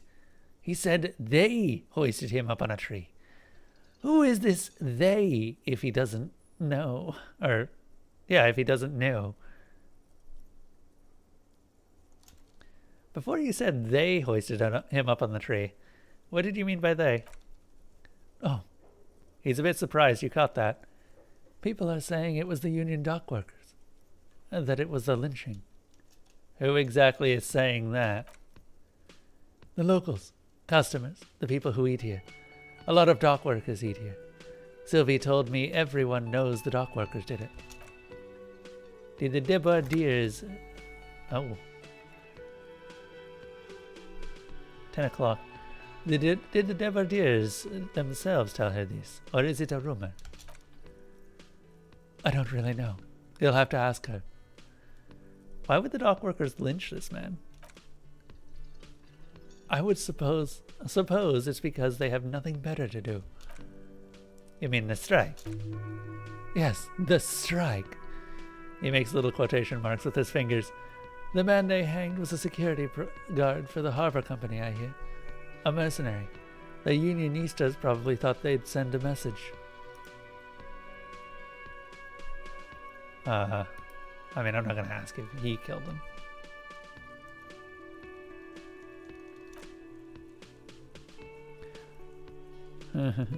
Okay, that's all. Task completed. Interview.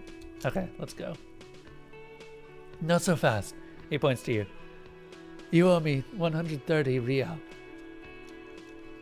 What's real? Oh, excuse me. You owe me 130 real. He pronounces the R with a mock aristocratic accent. The IIR, or Intersolari Real, is the global reserve currency. Whatever part of the world you're in right now, it's safe to assume he means you owe him some money.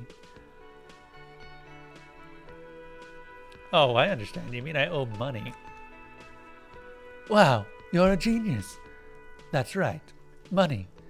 You owe this establishment 130 real. He points to the red ledger on the counter.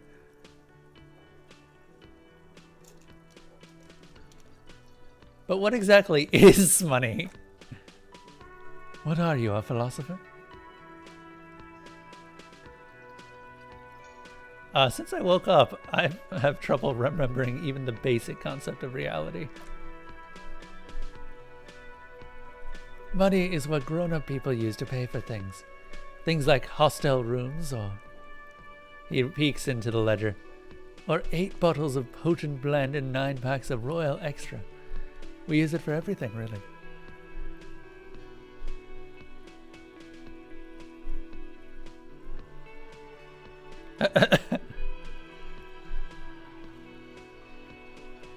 Interesting.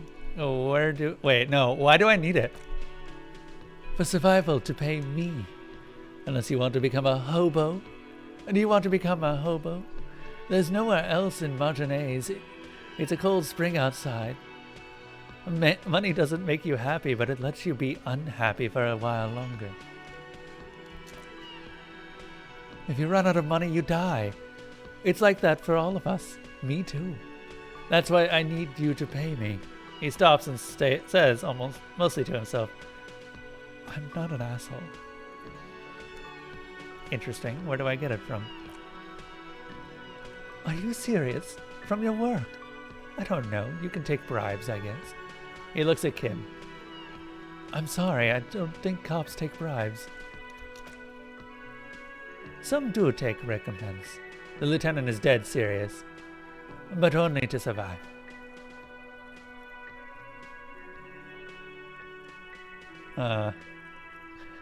Proceed, but don't show him the coins. They're yours. There's a shuffle of nylon as Lieutenant Kisaragi looks for something in the pocket of his orange bomber. What do I owe this place for? Let's see. He dramatically turns a page in the ledger. 3 nights at a tariff of 20 real comes to 60 real. Then there's the window you annihilated. The hole in the window was the first thing I saw when I came to work, so don't try to tell me you didn't. That will be 40 real in damages. Another thing you've annihilated is half the bar. You've run a tab of 30 real. Actually more, but we'll round it down to 30 for your hard work maintaining the stability and order in Revachol. That's 60 plus 40 plus 30. Equals 130 real. And yes, a real is still money. You're under arrest! You can't arrest me. I haven't done anything. I really want to try this.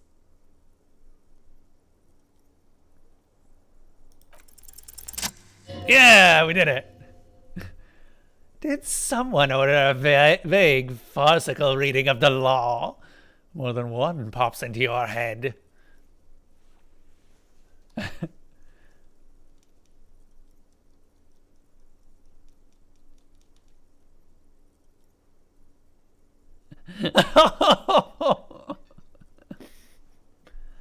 wonder what Sylvie has to say about that.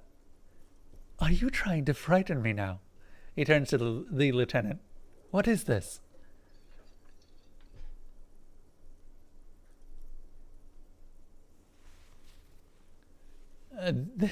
This is me threatening you with excruciating legal procedures because you're impeding my investigation. Fine, fuck this. I'll do it myself. I'll call your station. What was it? 4-1. I'll ask them to pay for the room. The drinks and the window you still have to pay for. That's 70. Are we done, officer? I have no memory of drinking them. I'm not paying for the drinks. The ledger does. The ledger has a memory. He points to the book. The drinks are non-negotiable. There's no way your station will pay for them. Okay, I won't pay for the window then. Fine, I'll take it off the bill. You want to sleep in a post-apocalyptic shithole, go ahead. But I'm not giving you another room.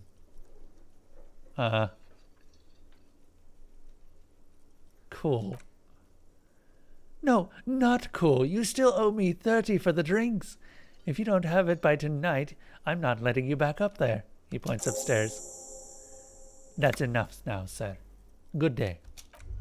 Damn, Kim. I was expecting you to interject at any moment in there. Huh. The hangover feels really bad. You have to take the edge off it. Find a bottle of alcohol, put it in your hand, equip it in the held slot in your inventory, and the magic will happen by its own. You need to report your missing badge to the 41st Precinct as soon as possible. The lieutenant said that you can use the radio in his motor car to call your station. Inspect the body hanging in the back of the yard and the whirling in rags. This is a preliminary inspection. You just need to suppress the urge to throw up and approach it. Apparently, there was a pissing match between Precinct 41, yours, and Precinct 57's, Kim's. Ask Kim about this after the initial inspection of the dead body is done. You have no idea where you are. Alina encouraged you to ask others to explain the world to you in greater detail. Perhaps try a rich person? Rich people are educated.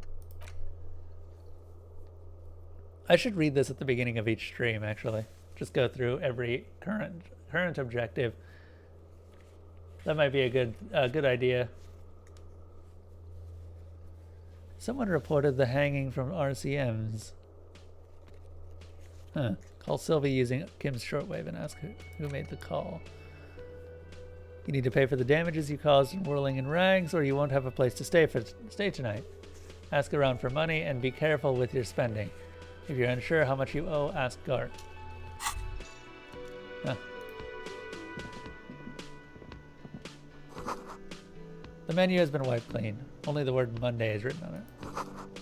A woman's hand wrote yesterday's menu. Today it starts in a man's handwriting. By the way, where is home? The address is coming up blank in this place. Sure isn't it? Do I even have one? But you've been at this hostel cafeteria for only 3 nights. Where were you before? You had to be somewhere. I don't know. Near? South, maybe. You really don't know, do you? Does this mean I'm homeless? South, maybe, doesn't sound like anywhere you can stay if you run out of money. Could I trace the way back somehow? To the exact street, the exact number on a building? You can try. Run some addresses in your head when you get the time. Maybe a street or an apartment will appear. Yeah, okay.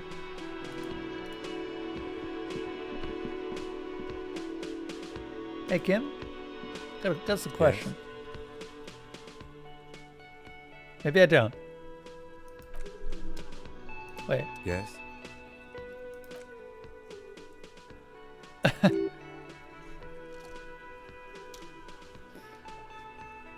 I think you should know that I can't remember anything. No response. He just arches his brow. He's having trouble processing it. Believing it, even. I feel I must repeat this. I don't remember anything. There was a heavy drinking involved. Have you tried concentrating on something other than your personal affairs?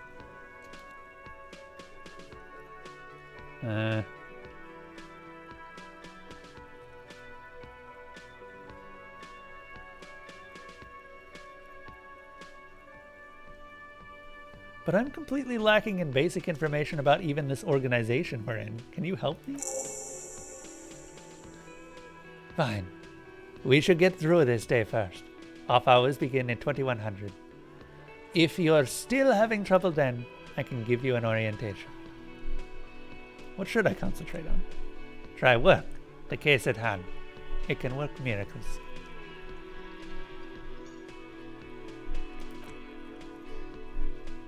I'm afraid this is a medical situation. Really? The lieutenant gives you a look, thorough as if performing triage. You look fine to me.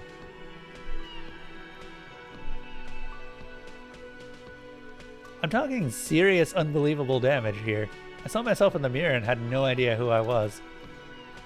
This psychodrama is unbecoming of an officer. Medium success. Clearly he prefers to think you're malingering. He cannot fathom that anyone could drink so much as to retroactively erase their entire life. It's not psychological. Some sort of major brain damage has occurred on an unprecedented scale.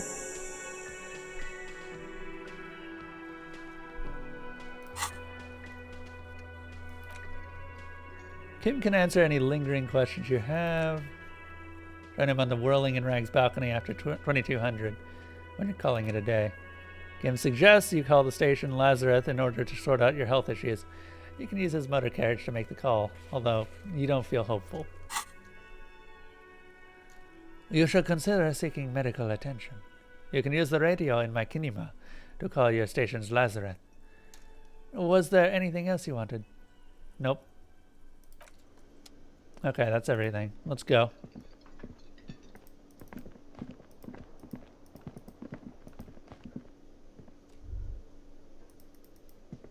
Where's the store?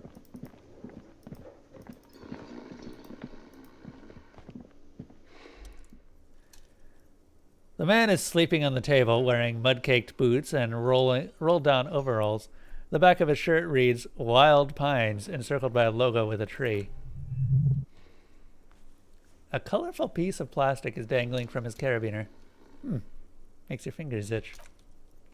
On the counter, rolling out of his open hand, you see a blister pack of headache medicine. I don't think I'm going to make that. Inspect the piece of plastic on his carabiner. That one I might. It's a dock worker's ID, doubling as a shift card and a job permit. A young, able-bodied man stares back at you from the photo. Santiago Estran. Oh, damn. You fumble with the spring-loaded gate of the carabiner, But to no avail. The dangling item refuses to come loose, and they just jingle in an ever louder manner. Like fucking sleigh bells. What are you doing? You're gonna get caught. Guard, the cafeteria manager. Stop finger fucking him, officer. The cafeteria manager shouts behind the counter. I'm responsible for these oafs and their stuff. Even Sleepy there. We might be dealing with a criminal here. Let me work. Yes, sure, a criminal. He rolls his eyes, then turns back to his activities. To be honest, he is correct. Police officers don't go around appropriating from people. Let's go.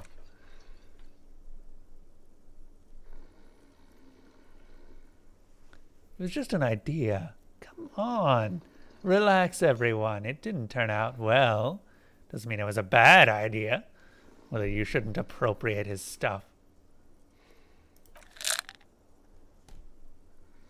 The man doesn't mind. You probably need it more than he does. Tutorial agent. You've just picked up medicine. This item is stored in the bottom left corner of the screen above the character portrait. Click the plus icon to heal your morale if you have morale damage. Neat. Oh, nope. You gently shake his shoulder, but nothing happens. The man could probably sleep soundly in a ship's engine room. Well, shit. Okay. That's all we got.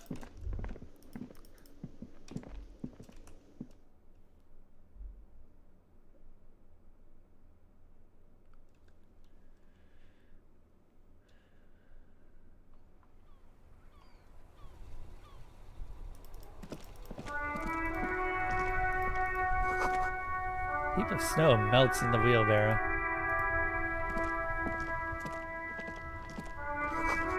The street sign reads, "Fuck the police." Pigs go home. The street name is illegible.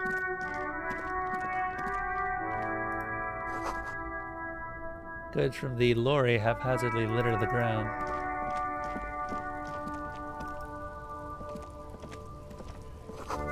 Glossy magazine, Most Able-Bodied Men. This issue hosts a top 10 list. Oh, fun. Jump Jams, a popular music mag. Welcome to Revachol, announces the rotund man. The remark isn't addressed at you, it's addressed at Kim. Yeah, I know Revachol, that's where we are. Don't you welcome to Revachol me. My grandfather came here from a 3,000-year-old racist isolationist culture, while your ancestors came to this island mere 300 years ago. Every school of thought and government has failed in the city, but I love it nonetheless. It belongs to me as much as it belongs to you. You tell him. It's men like you who keep Revachol divided, making it that much harder for everyone to climb out of this post-war limbo. What he means is, fixation on the Revacholian nation makes it harder for Revachol to actually attain self-determination.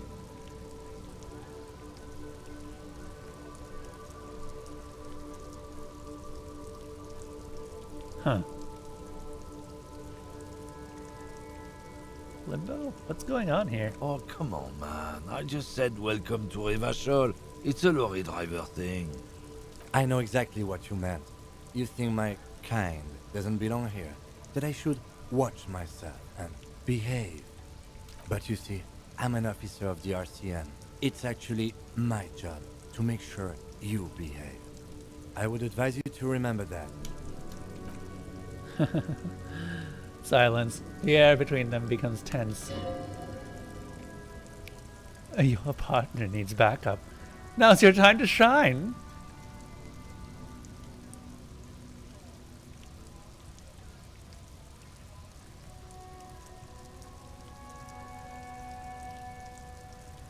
Fucking A, Kim.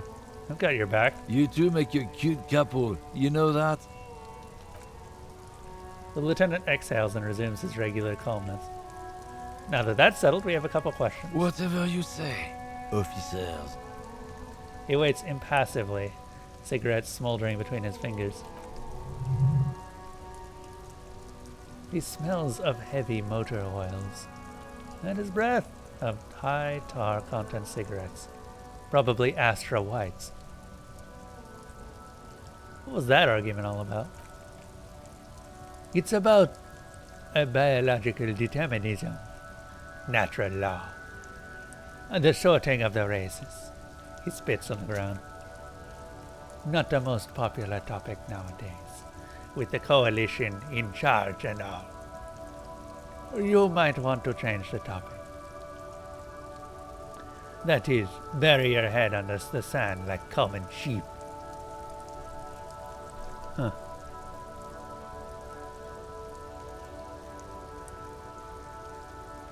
Oh, so you're just racist. That makes sense. I'm not just racist. Look, I've read books. He gestures with his cigarette for emphasis. The science of racial theory has all been proved, even if some people don't want to accept it. People who've studied these things say that you and me are superior by design. He glances at Kim. So naturally, we Occidentals should be in charge. Obviously, you can see the merits in that.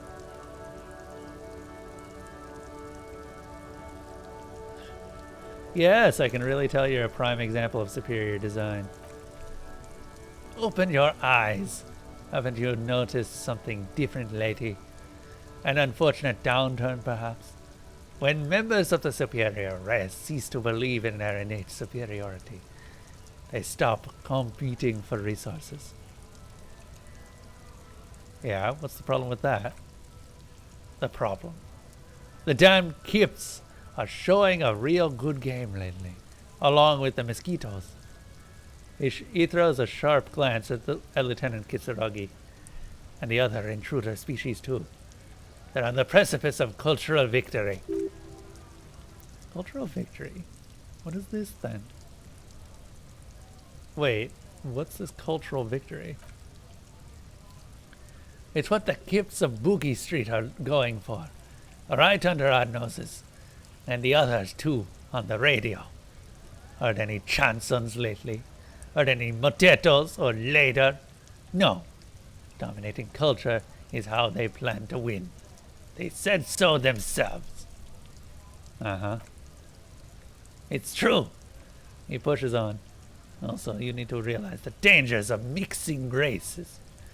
Who knows what might happen if people don't stay in their birthplace? You might end up with a new sub-race with unknown characteristics, leading to extra competition. That's why you've got to control the offspring. Huh. Yeah, I'm not done with this. Why don't you go fuck yourself? Oh, it... Wait. What did he get?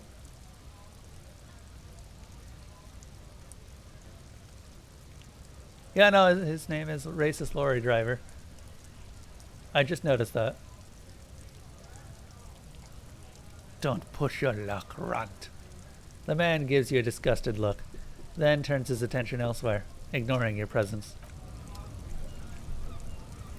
That was interesting. That was definitely not what I was expecting.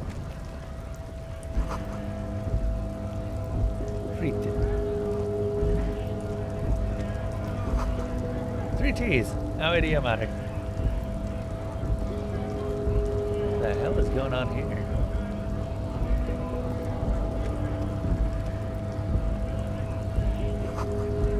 Lorries probably stored fuel here. Now they store booze.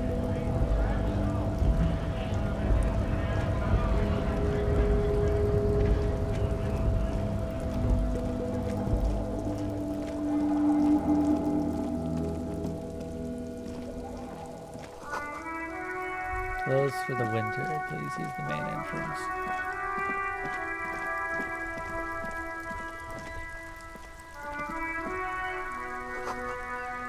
Some great tectonic forces cracked the pavement like an eggshell.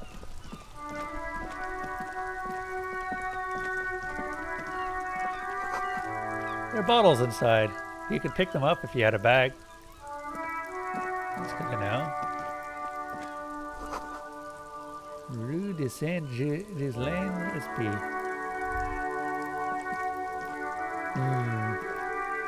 What's this? Electronic doorbell. You know what? We're gonna leave this for now. We're gonna come back to here. Take a look at this fence. You see a set of tire tracks in the brown slush that covers the plaza mosaic. What am I looking at? Wait, hold up. Visual calculus.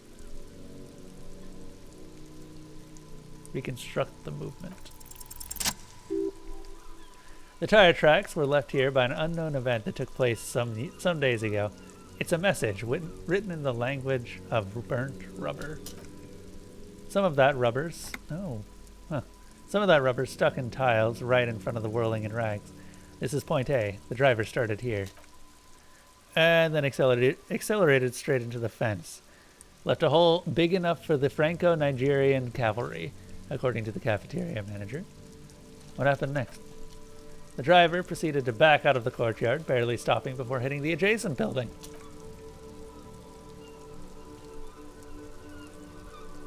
Before heading south.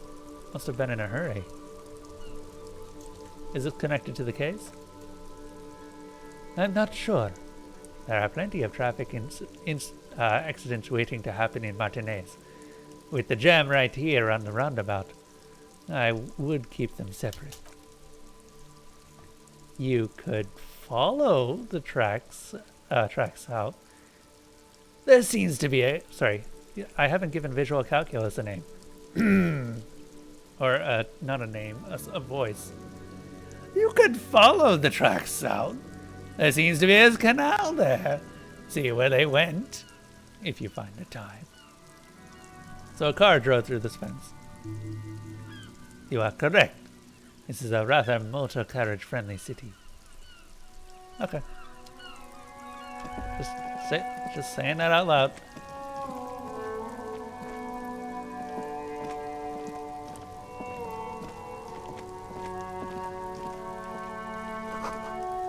Letter R wearing a crown on the ribbon below, a light above descending.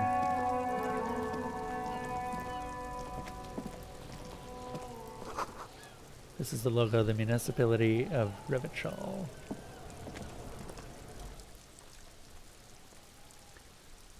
This trash container is locked. The sliding lid has a padlock that says whirling in rags. Why am I looking at you, trash container? You're just a trash container. Just a trash container. There's no such thing. Your fingers start to itch just looking at the padlock. How do we get the lock open? We could try using a pry bar. There's one in my motor carriage, or Lieutenant? Or we could ask for a key from the manager of the Whirling in Rags. He probably has one. He might also have information. This is better than the pry bar idea.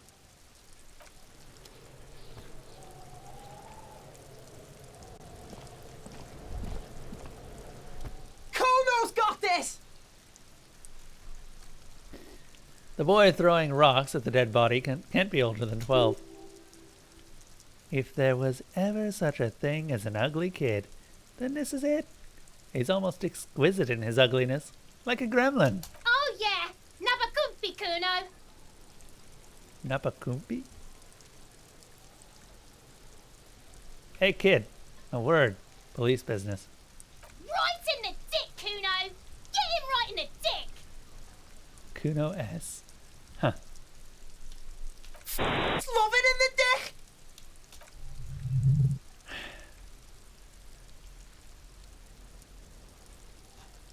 The boy is sweating profusely. His eyes are like two black holes and his jaw is twitching, as if trying to break free from the empire of his body. Huh.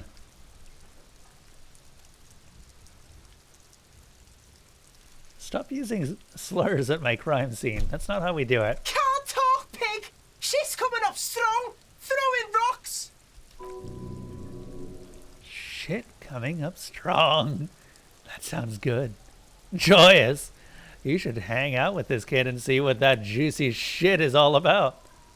Juicy what now? I mean drugs. The kid's on drugs. Yeah, Kuno. Ride the lightning, Kuno.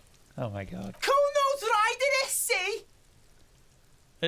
Is her name actually Kuno S? He wipes sweat from his brow and sends another rock The flying. rake, Kuno. You should throw the rake at him, Kuno. The fuck does Kuno know what a rake is? Kuno's not a gardener. The fuck? What? Okay. Sure. Sure. Do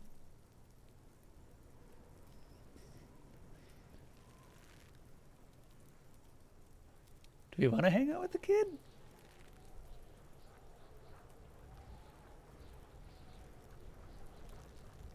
Do we want to hang out with the kid? I don't know. I'm just like, huh. I feel like it's a bad idea to put ourselves on drugs, but we might find some interesting stuff about ourselves. Kim, what should we do? We shouldn't do anything. I don't tempt such forces. What forces? You will see. The language these kids are using, pure, unfettered, id. There will be no reasoning with these creatures. Are those kids siblings? The fuck are you talking about? He's calling us f***s, Kuno. He says we're fucking each other. What? No, that's... No. What do I care? Look, I have questions. Alright. Entertain the Kuno. Show me what you got. What you got there? What you got, huh? Show me what you got. The kid moves his hand like a basketball player dribbling fast. The body, what do you know about it? Shitload, pig. What's your question? Don't tell the pig shit, Kuno. This is where you quickly ask him questions. Real cop questions, like a cop. Seen anyone suspicious around? Just a couple pigs sniffing around in the dirt. That seems pretty fucking suspicious to Kuno. Yeah, you tell the Figari, Kuno. I don't know what that means. Do you know how I got up there? Probably climbed.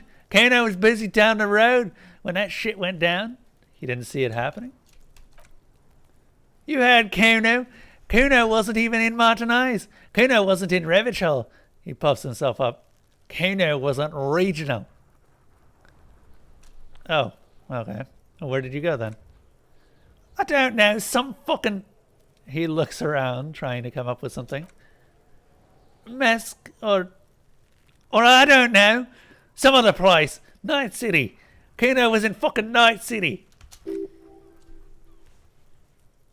There is no Night City anywhere. That sounds like the name of a city in some pulp science fiction novel. That's a fictional city name. Night City doesn't exist. You gotta be riding Kuno's ass? You haven't been where Kuno's been? You haven't been in Kuno's head? You wanna know what Kuno was? You wanna know what Kuno's been fucking up to? Don't tell him that, Kuno. It's lame. It's not fucking lame. Kuno's building, Kuno's city, Night City, Rage City, the City of Rage. That's it, and it's not lame. Lame. That's not the name of Kuno's city, bitch. Get the fuck off Kuno's back. This shit ain't about that. It's impossible to deduce what it is about, at least for the moment. If it's important, it'll come up later. Focus on the case. Do you know who he was? Kuno's fuck imp. He picks up a rock. Kuno used the fuck imp for target practice. He's trying to hide the fact that he doesn't know. So you don't know anything. Kuno knows all kinds of shit. Kuno's not a snitch, that's all. He shakes his head, clearly offended. Trying to make a Kuno sing in the popophone. I think that's about it. More on this later. Right now, let's talk about something else. They're testing Kuno's patience here. Get lost! About the crime scene. You kids often play in this yard? Right, Pig. This is where Kano plays his little wooden choo-choo. Fuck do you want with it? I was wondering about that trash container. Don't be wondering about Kano's shit, Pig. Oh wow, it's already 9:43. Holy crap, time flies. Someone may have stashed something in there. Maybe there's even a lead. Yes, yes, absolutely, absolutely. Why the fuck are you telling this shit to Kuno? Uh-huh. Who is Kuno? Kuno's Kuno, Pig! The boy points to his chest with both thumbs. It's always Kuno, never I. Clearly the kid's using the third-person perspective as a shield. Interesting. You refer to yourself in the third person to distance yourself from the situation. Kuno doesn't do that smart shit. He seems offended. Doesn't throw that book shit at Kuno. Or don't throw that book shit at Kuno. Kuno knows you're lying. Trying to get Kuno hooked on the book.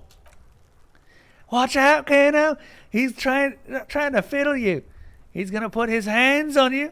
That thing behind the fence starts squealing. Or the thing behind the fence starts squealing, shrill and violent like a fire alarm. The sound gets louder as the child shouts at the window overlooking the yard.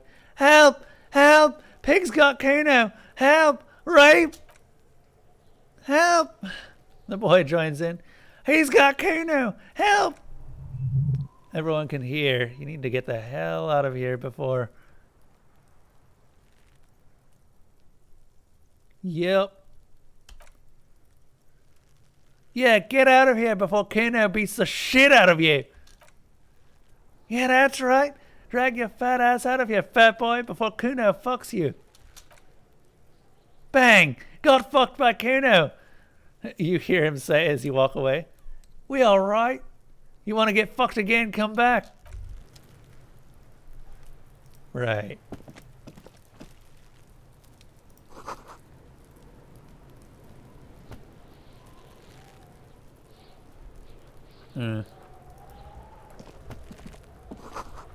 Kid's ladder is rickety but still climbable. Someone is trying to grow herbs in the greenhouse. Wouldn't hold the weight of a grown man. Okay.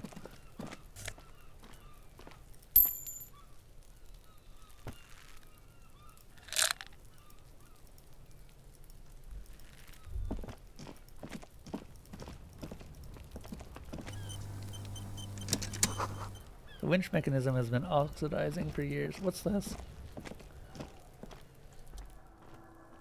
There are several footprints in the mud left by work boots.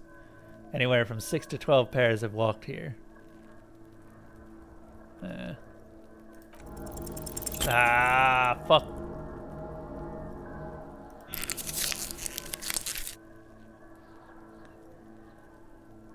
What do you think you are, a super detective? You're hungover. These are just dents in the mud. No patterns emerge for the time being.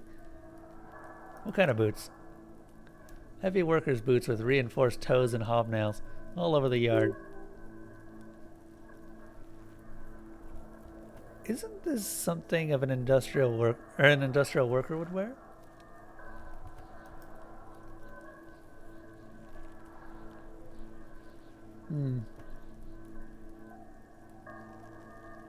Lieutenant, workers' boot tracks.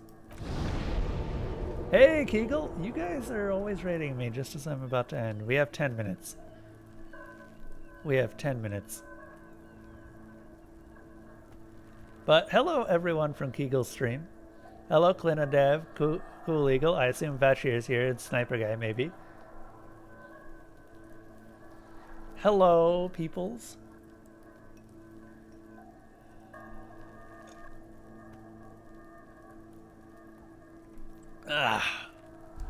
This is a great game.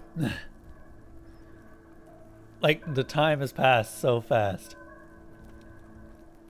Okay, thank you, Kim. Well. So, we know about that. What about this over here? What is this? Can we get back there? Not really.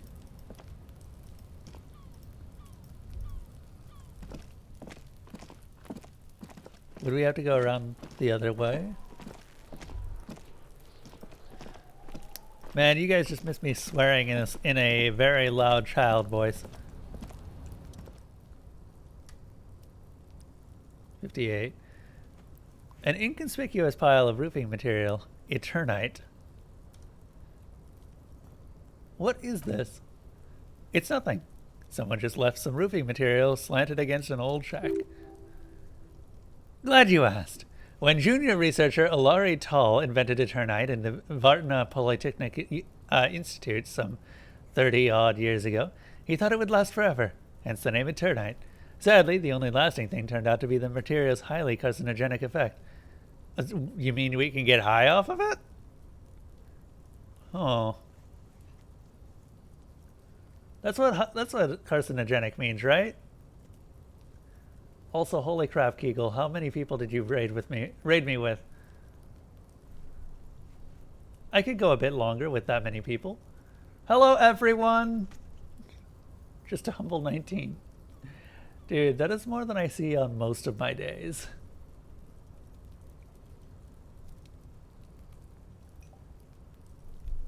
I could go an extra 30 minutes with that.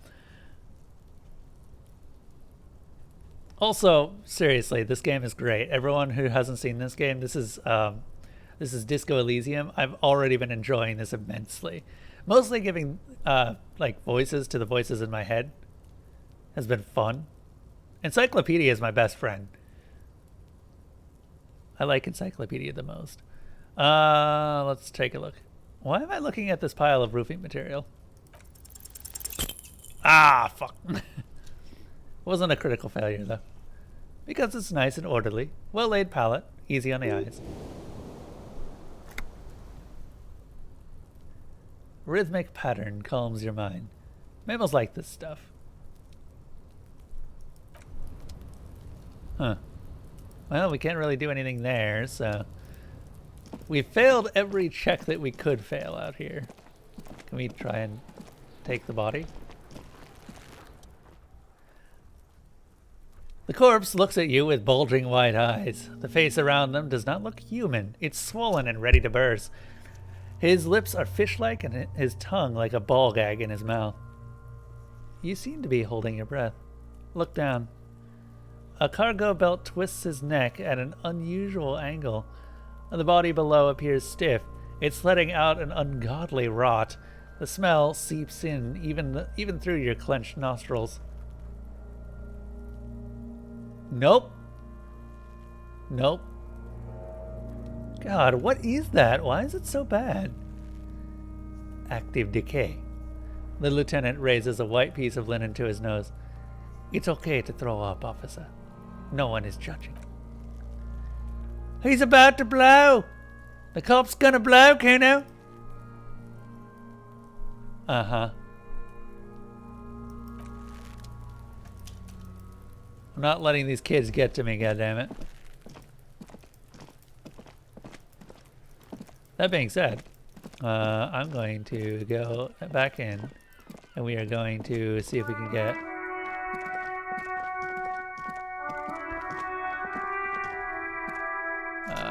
see if we can get a way to open that lock. Kind of out of options here.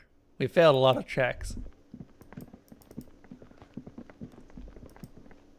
Can I help you? And I refuse to save scum. Also, I don't actually know what my last save was. Is that trash container out back yours? Mine? No, it belongs to the whirling in rags. Thank you for clearing that up. Why do you keep the container locked? Why? To keep the hobos and drunks out, that's why. And the neighbors, too. They put their trash there. If they don't pay for the garbage company. And they don't pay the garbage company. I thought as much. And are you the only party with access to the trash container? Well, yes. Us and the garbage disposal company. It seems a little callous, doesn't it? Something stirs in you. I wonder what this feeling is. prod at him and find out. Doesn't seem callous to you. Or doesn't it seem callous to you? Guarding even your leftovers from the poor? Callous? What are you, Krasmazov? Almost all establishments in Revachol keep their trash locked. The whirling in rags is not special in that regard. Krasmazov, nom de guerre, was an economist of and a historical materialist. He was a leading figure in the Grad side of the Centennial Revolution, where he headed the 9 Days government. Mazov is considered the father of scientific communism. Oh, neat. Mazovian thought, or Mazovianism? Yum yum. Tell me more. He killed himself. Maybe I am Krasmazov? What are you talking about? Was this not about the trash container? No, wait. Whisper and point to the back of your head. What if I am Krasmazov? You should return to the case of your mistaken identity at a later time, officer. This was about the trash container. Okay, we need those keys. What for, Mazov? Are you planning to nationalize my trash container? It concerns the case. The lieutenant's voice is harsh and sudden. Please cooperate. I am so glad we have Kim. If we didn't have Kim, this would not be going anywhere anytime fast.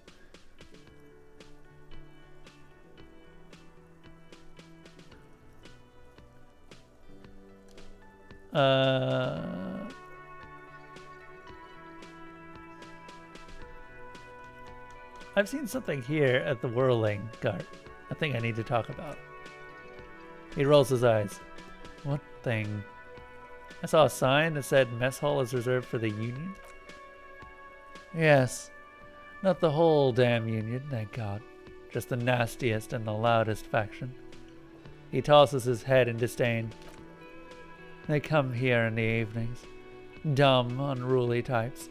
Think they're big shit. But they're good customers. They place big orders and always pay on time. New task. Find out who is in the Union box. It gives you a meaningful nod. Or, we should find out who this loud faction is, occupying the booth. Loudness means talkative, and we need info. How do we find them? We don't. We have to wait. They'll show up sooner or later. 11:10. He looks up at the booth. Men are hungry, even striking men. If not today, then they'll be here tomorrow. There are these things called days. You sleep beneath them. He's saying they'll come after you've slept. Just making clear you got that. Thanks, logic.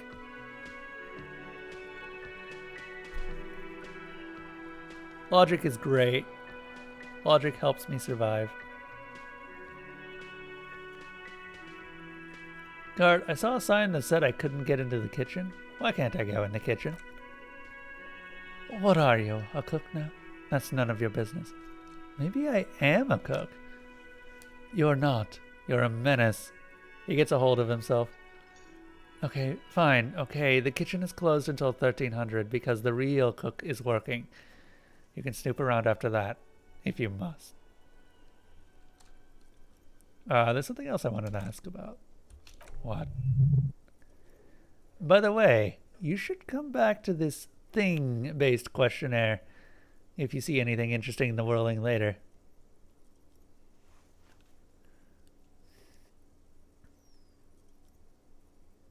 Interesting. By the way, I'm going to sing karaoke here. Absolutely out of the question. Absolutely in the question. First we find a sad banger, then we sing this place to shit. Your body is ready, sire. So about the money. Okay. Inland Empire is also one of my best friends. We don't see Inland Empire enough, by the way. I'm just gonna look.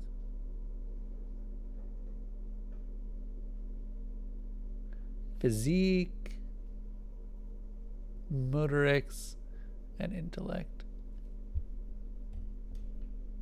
We have that horrific necktie that's improving it a little bit.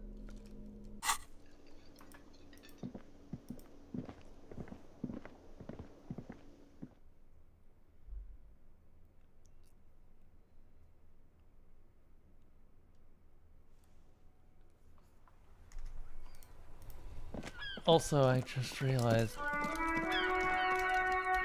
Cool Eagle, if you're still in chat, have a shout out.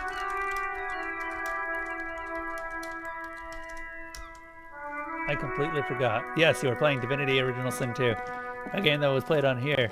And we still beat... No. How far did you get in it? You're still cleaning up the second area, right? With a well-oiled crack, the lock pops open.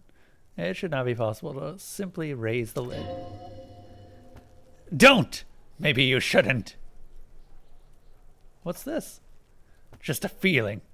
A warning from some part of you. No, we gotta. The smell of rotten food rises to greet you.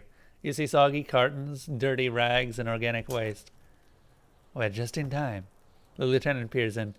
This hasn't been emptied for over a week. Look under the boxes. They're still setting senseless fires and killing quest characters inadvertently. Oh, great. So, business as usual for them. I am looking forward to seeing when they actually get to the next area, the island. Now, did they end up finding the conglomeration of wolves? Or is that still out of the question?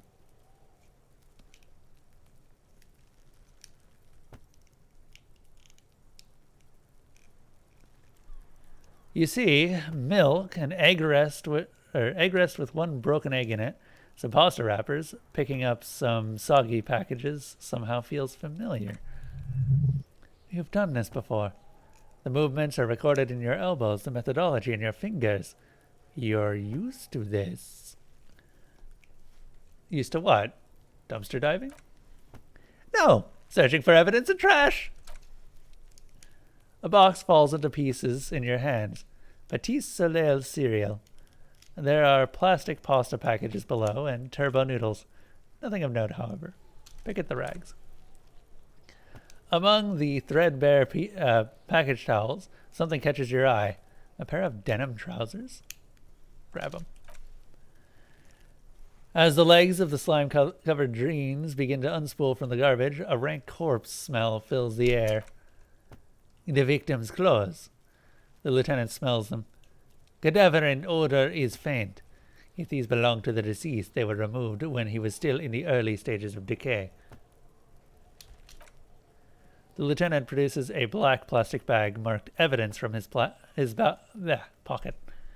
Drop them in here, officer. Kim quickly searches the jeans. Guitar marked blue jeans. Pockets empty. Or emptied. He wore them with a belt, too. A wide belt. The loops appear stretched, but... He looks into the container. The belt is missing. That's it. Do you see anything else in there? I have another bag here. Something slimy catches your eye. Reach for it. You don't know, really? You're trying to not spoil yourself, which they've made easy by not really trying hard. Ah, fair. Good times. At some point, Clenodev, I want to do another playthrough on this stream. And I know that Izzy, the person I usually play with, also wants to do another playthrough. And I want to see if I can actually get a full 4-player squad going. We'll never get anything done, mind you. Me and Izzy know enough about the game now to know it's effective.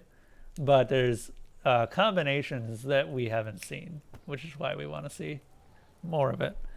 Also, there is something very distinct that we want to try, because we know how the game ends now, and we know that one of the characters may need to go away. Which we can do if we have a 4-player squad, because there's always one extra character. No, 2 extra characters that can't be in a squad. 2 that you have to leave behind.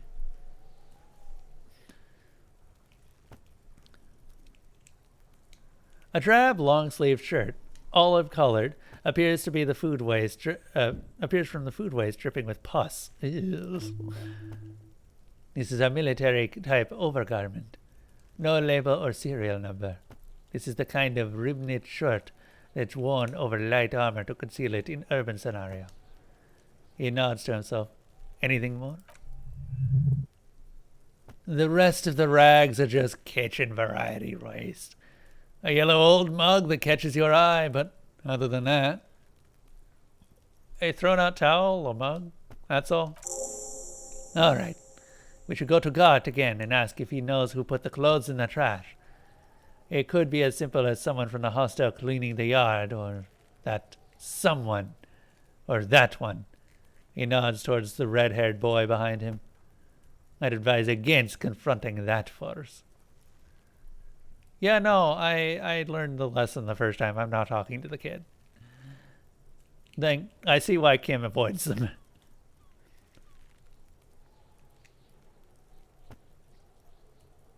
You think someone from the whirling might have been involved, maybe? Not really. All we know is the victim's clothes are in the trash. The lid was locked and the establishment had the key. It's just a small loose thread. Yeah, we need to ask the kids who put them there. Kuno S. The fuck's he on about, kids? The one behind the fence yells. You hear that, Kuno? He thinks you're an infant or something. See? Yeah, okay, that's fair. The lieutenant nods and looks back into the trash container. Let's search for food waste.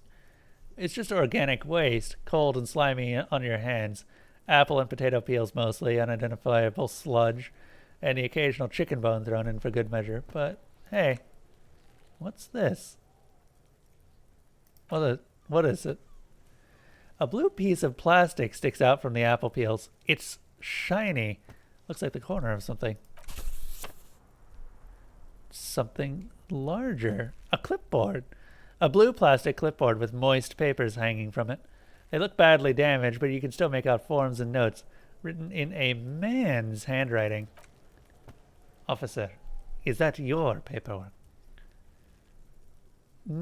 I don't know what this is. Oh, we leveled up. I don't know what that means. It is. Look. He points to the clipboard. The plastic has the RCM street grade on it. There's even an autopsy form in there. A miserable-looking slip of paper sticks to the board. If you don't mind me asking, how did this get in the trash? You think I know? I don't remember anything. Must have been cramping my style. That'd be drama. And maybe Inland Empire. I like Inland Empire a lot.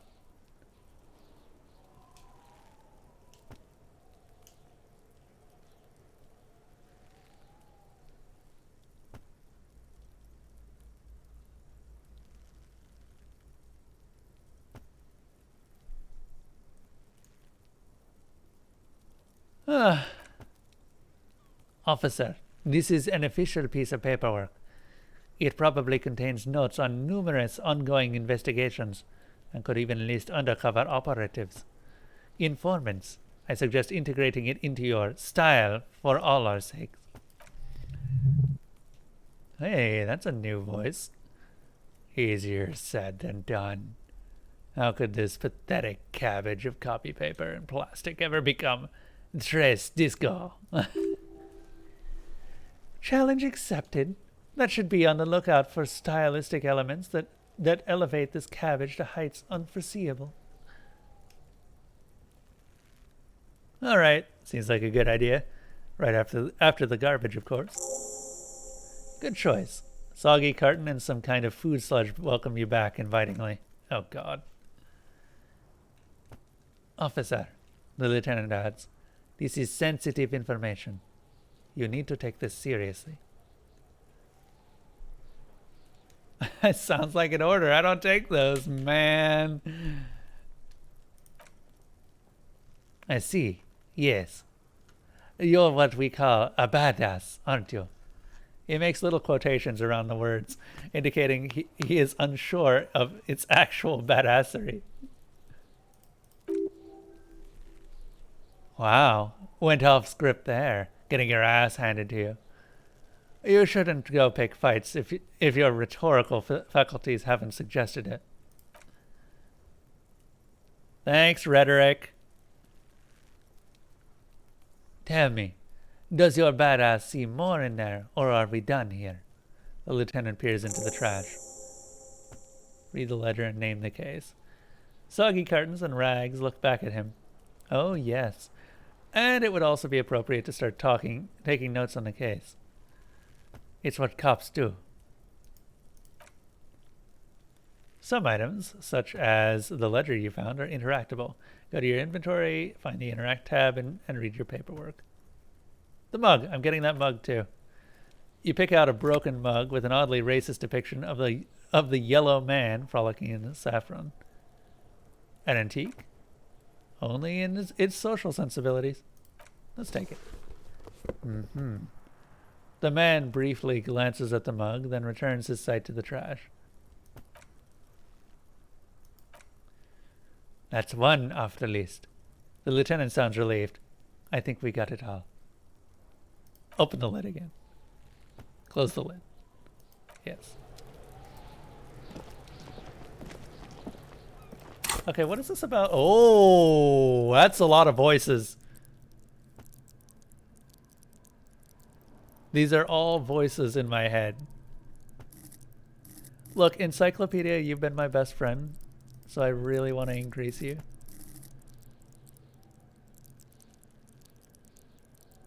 Produces fascinating trivia that may not even be a thing. Okay.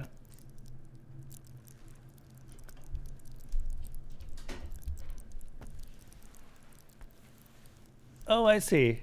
So these stats. Can I? Oh, okay, I see. So we can either increase this, or maybe not. Okay.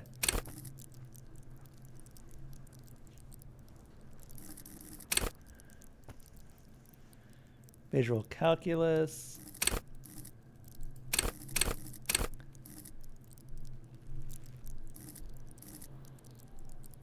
Motorics are like how we actually operate. Where's rhetoric? Here it is.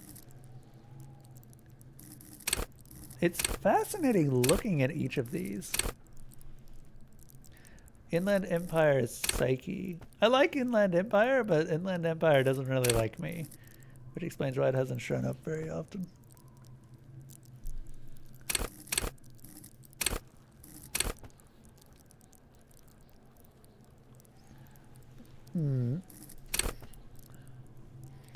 Rhetoric has been very useful.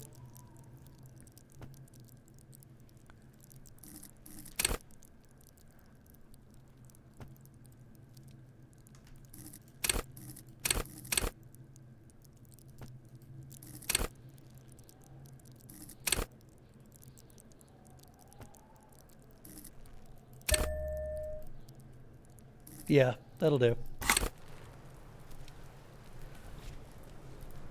Now, here's the real fun thing about the way that level ups work in this. These can really screw you up if you level them too high. I do know that. Like, too much knowledge will cause you to start eventually questioning your own faith in things and stuff like that. But that's part of the fun. That is part of the fun, in my opinion. Also, let's see, what is this?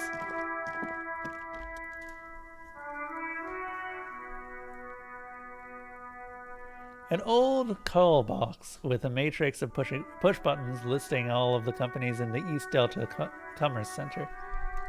Main hall, building A. An off-key melody starts playing after you ring the doorbell. Then a woman picks up the receiver.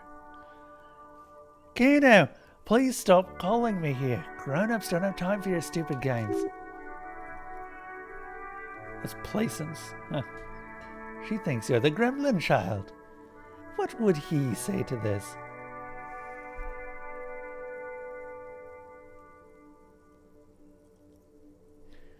Fuck off, pig! I'm Kano. I don't give a shit. Let me in. Pardon? This is not Kano. Who is this?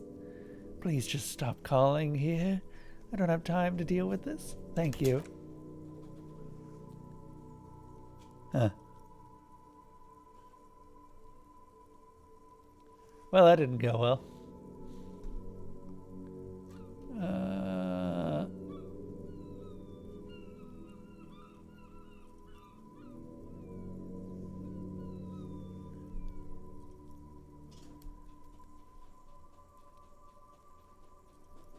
My printer is acting up. It's making noises. And I don't know what the deal is with that.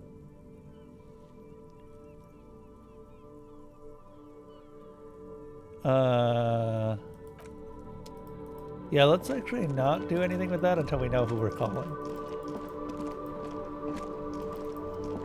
Hello, who are you? The RCM in Martinez? What can I help you with? You sound surprised. We don't see a lot of police around here. That's all. I have some questions. Of course. What can I help you with? What is this fuck the police business? Excuse me? She doesn't understand. This street sign says fuck the police. Oh, she cranes her neck. Well, I didn't write it there. I'm just sitting here. What about the other sign? Pigs go home. Who are the pigs? I don't know anything about that either. As I said, I didn't write it. Pig is a widely used term for a member of the police. It's not loving. No need to worry. The lieutenant steps in. We're not saying you did. Oh, okay. Well, I didn't. She leans back, shoulders relaxing. We need directions. Since the street sign's messed up. Okay. What do you need? Where am I? I'm a bit disoriented. This is Revachol, right? Yes, sir. District of Martinez. She looks around, thinking of what else to say.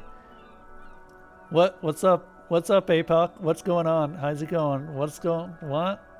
What? Do I need to find a cat? How you doing, man? It's good to see you. We are finding ourselves. Oh, man. Yes, sir. The District of Martinez. She looks around, thinking of what else to say. This intersection is called Roundabout North. He knows where we are. We just want directions. The lieutenant seems uncomfortable with the level of disorientation you're displaying. You're damn straight. She's very well composed. Back straight. Who are you exactly? Me. I'm just a gardener. She hides it well, but behind the sweat and dirt there's something else in her rigid posture. Good to meet you, just a gardener. Another question, then. I am pleased to meet you too, officer.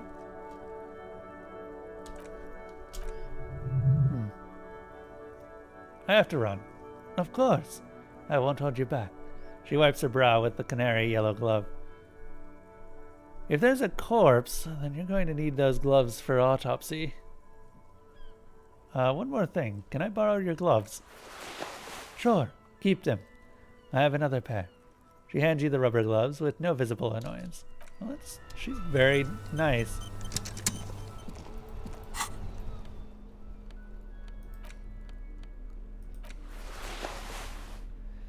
Thick latex gardening gloves in classic canary yellow. Maybe you should retire, take up gardening as a hobby. It's worth a thought. Also, we have some other items to look at.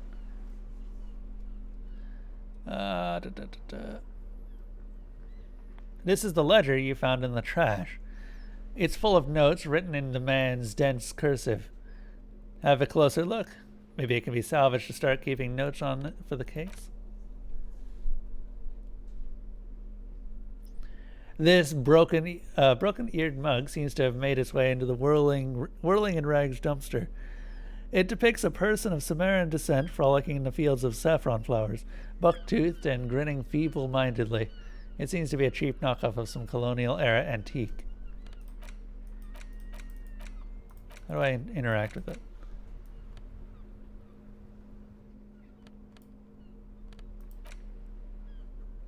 Oh, the interact button. The big old interact button at the top there. It's a ledger you found in the trash. A pitiful cabbage of white and yellow papers hanging from the plastic board, barely held together by a metal clip. This sad display is made complete by the faint smell of urinal cleanser. Anything else? There's a piece of toilet paper. Or is it cleaning tissue? No, it's toilet paper. And desperately sticking to the side of the blue plastic clipboard. It's a metaphor. For you. And thank you, waterlogged ledger, for spelling it out for us. That was a challenging one. Oh wow, we just barely got that. That might have been hard if I hadn't made the success, or made the roll.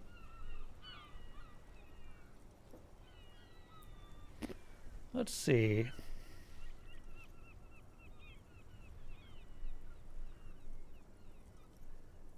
Inspect the toilet paper. It's just toilet paper sticking to the back of the plastic clipboard. You can take it off if you want. Take it off. Still wet, the toilet paper peels off the plastic easily. All you have to do is shake it off your finger and voila, the ledger now looks marginally better.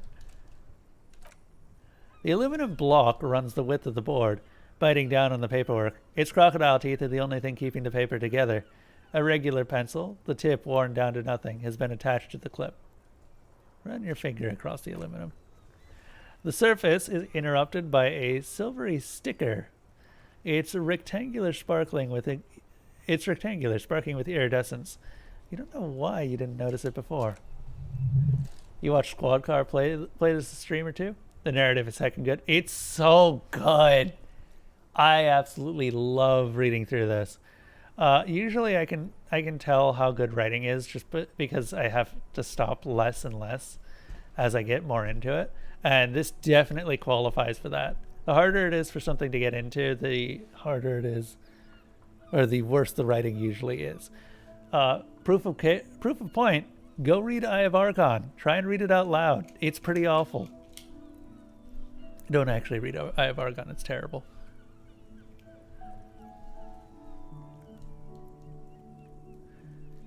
Looks like an official mark, made to be low visibility outside the right circumstances. It's similar to the RCM watermark on your blazer, the lieutenant mentioned. Didn't he say something about the headlights of his motor carriage? And that you can read these there? Lieutenant, is this one of the hologram watermarks you mentioned? What? He's lost in his own notes. It takes a moment for him to see it. Yes, a halogen watermark used for adding information to RCM property. Interesting. What kind of information? It depends. Aside from anti-counterfeiting stamp, mine has my station number and address. The information varies by date of issue. Maybe you will have how many cases you've solved. How can I read it? Any capable light with the right wavelength would do. Before you mention the headlights of your vehicle? Yes. There's a pause. RCM vehicles have headlights especially to reveal halogen watermarks. That means you can read the watermarks if you just turn the lights on. That's all, thank you. Okay. He returns to his neatly kept notes. Well, a bunch of sodden papers sag from the clipboard in your hand. It's a sorry sight. Let's browse the white papers. They're not exactly white. They're yellowed in patches by sunlight and alcohol, and covered in dense blue handwriting. Ink escapes into watercolor patterns, reaching its tendrils across the entire page. The paper itself is checkered with faint red lines forming short paragraphs. I have questions, APOC. Did Squad Car finish this? Elsa! Elsa! Cat butt. Elsa's having a good time just being a cat and getting the cat butt pats. Right, Elsa?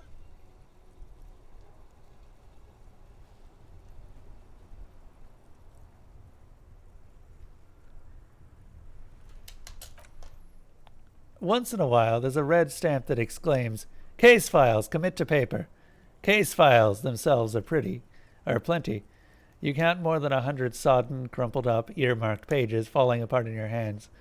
They appear to be sufficiently organized and extremely dense, if mostly illegible. What is in there? What are they about? Work, strife, poverty, the Jamrock Quarter. These are the handwritten logs of the investigation. Oh my god, did they just do a Star Trek? These are the handwritten logs of the investigation dating back to January 51.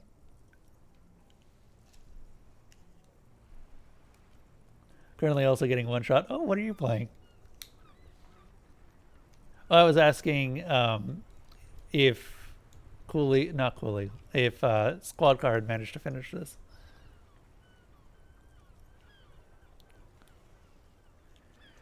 Work, strife, poverty, the Jamrock Quarter. These are the handwritten logs of the investigation dating back to January 51, this year. The exact number is hard to estimate due to the missing pages and an odd naming convention. But there are at least 20, maybe 30 cases. Undertaken, not completed, mind you. It's the middle of March. You've attempted 2 cases a week on average. What do you mean? Is that all? Is 2 cases a week a good caseload, Lieutenant? Hmm? He raises his nose from his notes. 2 complex cases to undertake is a lot, yes. You really have to push yourself. I would not suggest it, lest you start making mistakes. 2 cases a week appears to have been my load, Lieutenant. I'm not sure I completed them, though. 2? He raises both eyebrows. That's a lot. I don't mean to say you're making mistakes, by the way. That was presumptuous of me. I'm sure I made plenty of mistakes. That's okay. He nods, then turns back to his own case files. We all make mistakes. Kim, I'm so glad that you, of all people, got sent to meet me. You're playing Cuisine Royale. What the heck is Cuisine Royale? That sounds like a phone game.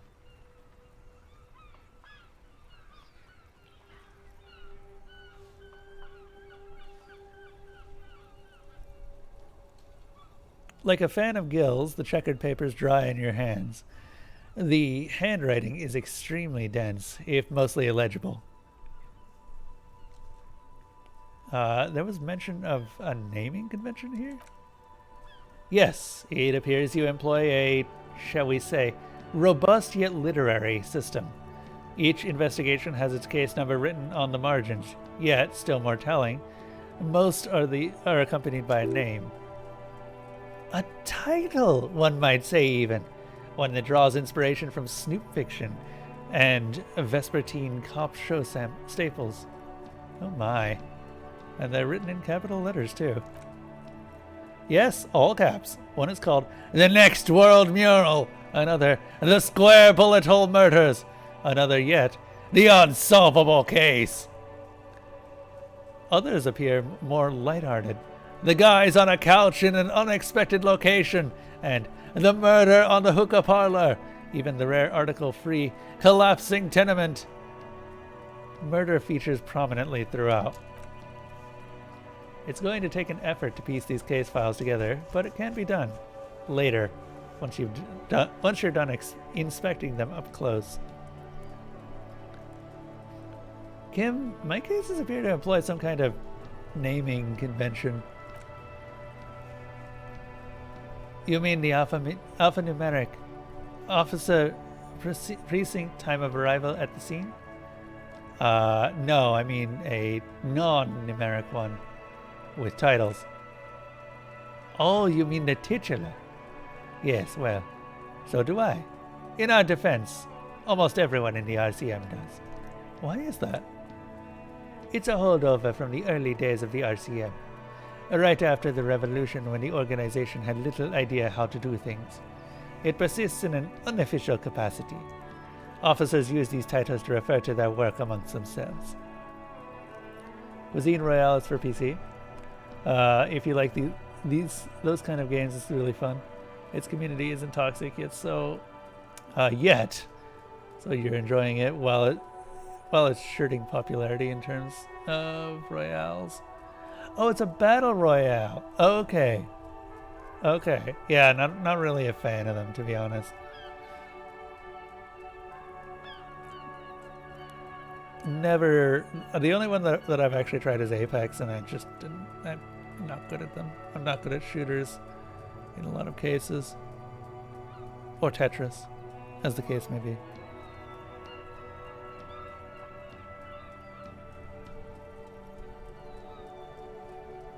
You got your tail, Elsa. You know, I might be able to go until 11, to be honest. Where was I?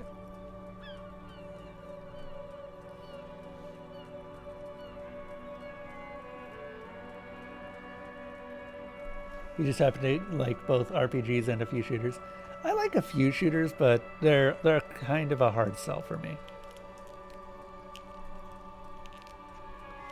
Like, I'm a big fan of the new Doom franchise for sure. I've also been enjoying Wolfenstein to some degree. So some of the new id stuff is real fun. A lot of the sci-fi shooters are great, but sci-fi shooters seem to be less common these days. You think Dark Souls 3 made you, PvP made you a little competitive, so you enjoy some of it? I like it, but the thing about shooters in me is that I am melee oriented. Therefore, I like brawling. If I can't get an actual melee weapon, I'll usually have a shotgun. I am very heavily melee oriented. My aim is actually just garbage. Mordhau is a pretty fun medieval setting royale. Is that a... I didn't realize that was a royale. Oh! Right. Yes. I actually know Mordhau. I completely forgot about that. That might be fun to try out at some point.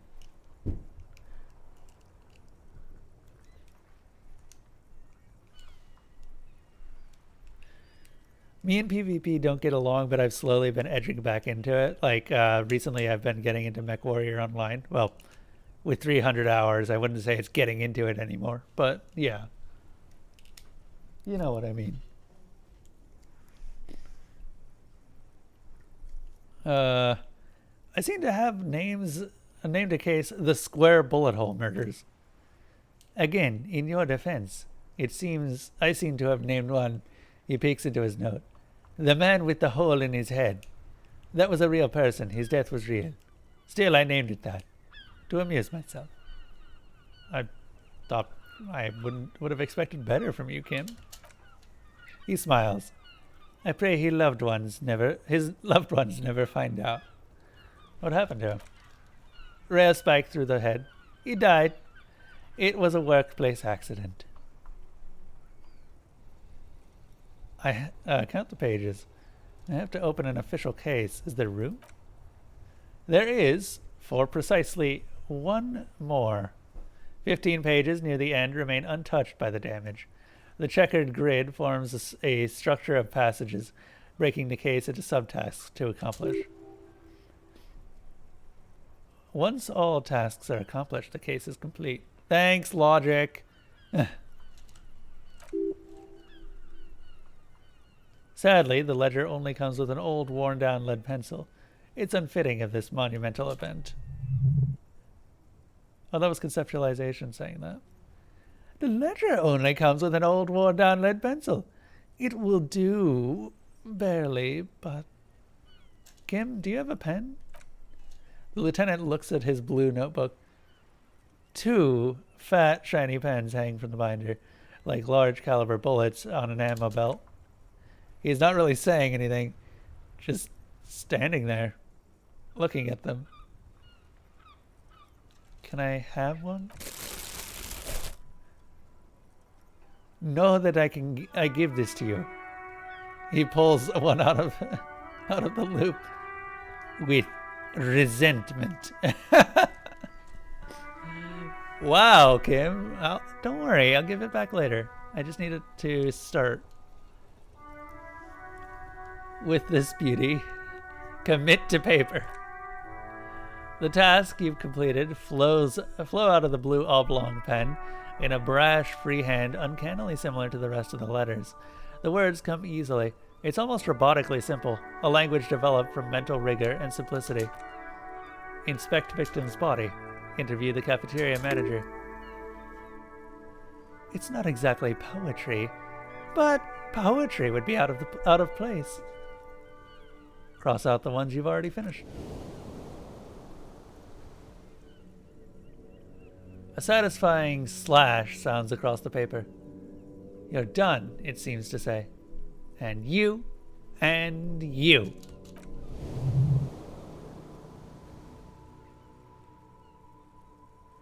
You're a swashbuckler with that pen, Harry, and it feels good.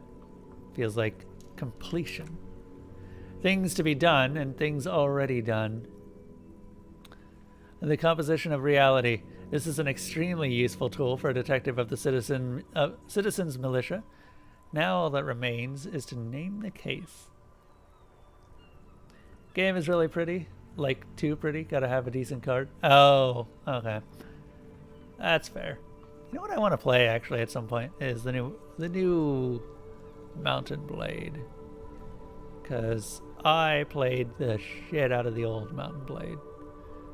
And then Fire and Steel came out and no one liked it because guns kind of screw with the whole system.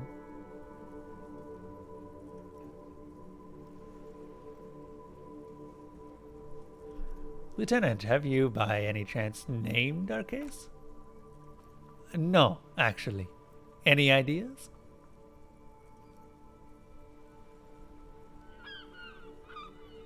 How about the Furies at home in the mirror? Furies? Yes. Well, it's obvious he doesn't like it. I don't know. I have to be honest. I'm not experiencing the internal strife that refers to. And also, he furrows his brow, could we make it less poetic somehow? Just a normal case name, you know? Think. What would that be? A good, normal name. Fine. Great. That's great. That's actually what I was thinking too. The Hanged Man. Good, strong name. We have a very good name for the case now. He flips the pages of his notebook. I'm going to start calling it the Hanged Man. It's good we sorted that out. That's it. The notebook is annual. It says 51 on what remains of its cover. A molten strap of cardboard. Everything prior to this must have belonged to a previous volume. In short, there was more. Mountain Blade Warband was so good. I really loved it. I really wish that more mods came out for it, because there were definitely mods that would have been fancy, like not having to wander through every city and figuring out where the guild hall was if you wanted to increase the city's abilities.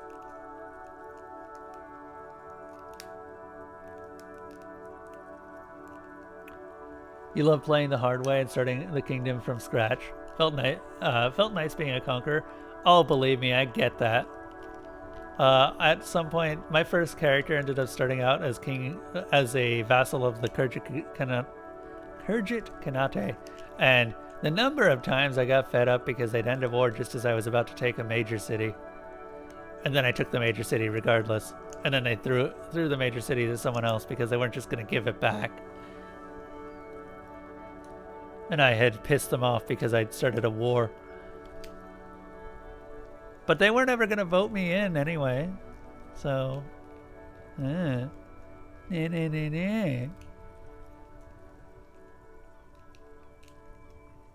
You've been convincing Squad Car to buy for the past month. Oh, man. Is he going to be playing the new one or the old one?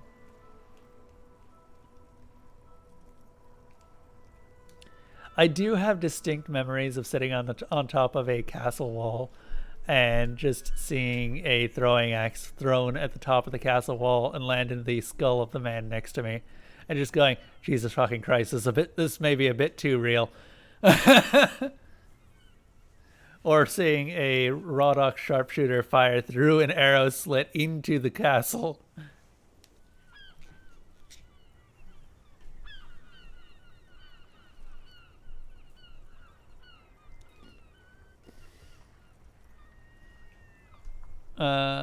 Okay, I'm done inspecting these. Oh, what's our logic at? 83. Logic of 5.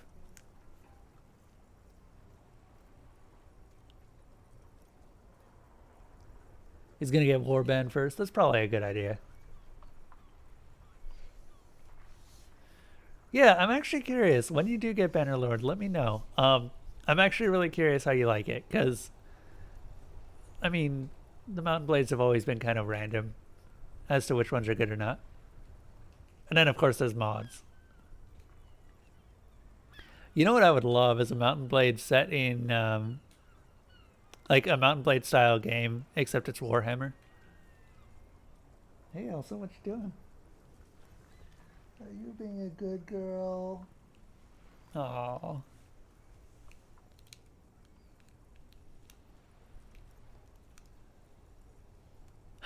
Where was I? Right. You don't exactly close them so much as distance yourself from the smelly papers. They're a little further from your nose now. Let's browse the yellow papers. In the back you see thin translucent copier paper, some neon yellow, some bright red, all covered in boxes like marching armies. These look like official forms waiting to be filled out. Then rip them from the binder and hand them out, according to the type of form. What type of forms are there? 3. The topmost are misconduct fines, the middle ones are station calls, and the bottommost are field autopsy forms. Each is easy enough to make sense of. You don't have to be an intellectual giant to know how to do police work. Let's take a look at the misconduct fines. A monetary penalization ranging from 20 to 250 real. Severe cases allow for 1,000 real, but that requires special paperwork. Ooh, this might be how we get our real. That requires special paperwork. The details of issuing these fines are spread out over the rest of the fields. But they appear pleasantly vague. Thanks, Rhetoric. These are quite sinister in tone, and they give a date and time for the person to appear at the specified precinct police station. Below the call are the criminal charges you risk by not appearing. All in a print. All in a print so small it could be considered downright cute. A dozen pages of thin copy paper, bright red in color. You see the parameters of a deceased human form waiting to be filled in. Age, sex, condition of internal organs. Enough of these. Hold up, I gotta pick up a cat. going to be on a lap as we read through this. It'll be fine. I know that you're okay with this. Okay, maybe she's not okay with this. Meow. She likes being nearby, but she doesn't like being on laps.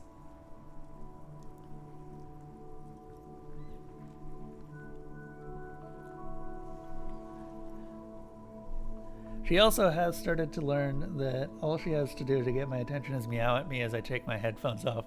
So she waits until I'm done with a stream and then meows at me.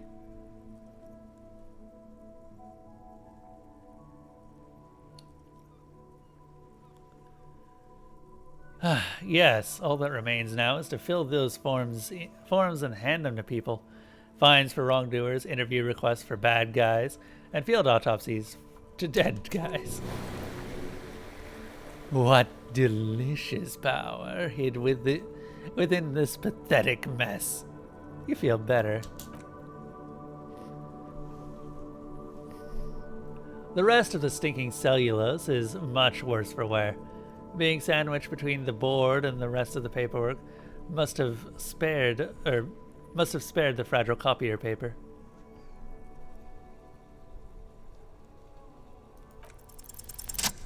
Success. Yes, you can piece them together using the alphanumeric code on the margin. It always begins with HDB41, then the date of initialization and time of arrival on the scene, followed by the title, for example, HDB41121 or 2011 or 1700, the Next World mural. Wait, HDB41? Weren't those officer precinct? Why, yes. Your precinct number is 41. And HDB, every last alphanumeric in the files begins with, and there, these are your case files. It's safe to say that HDB are your initials.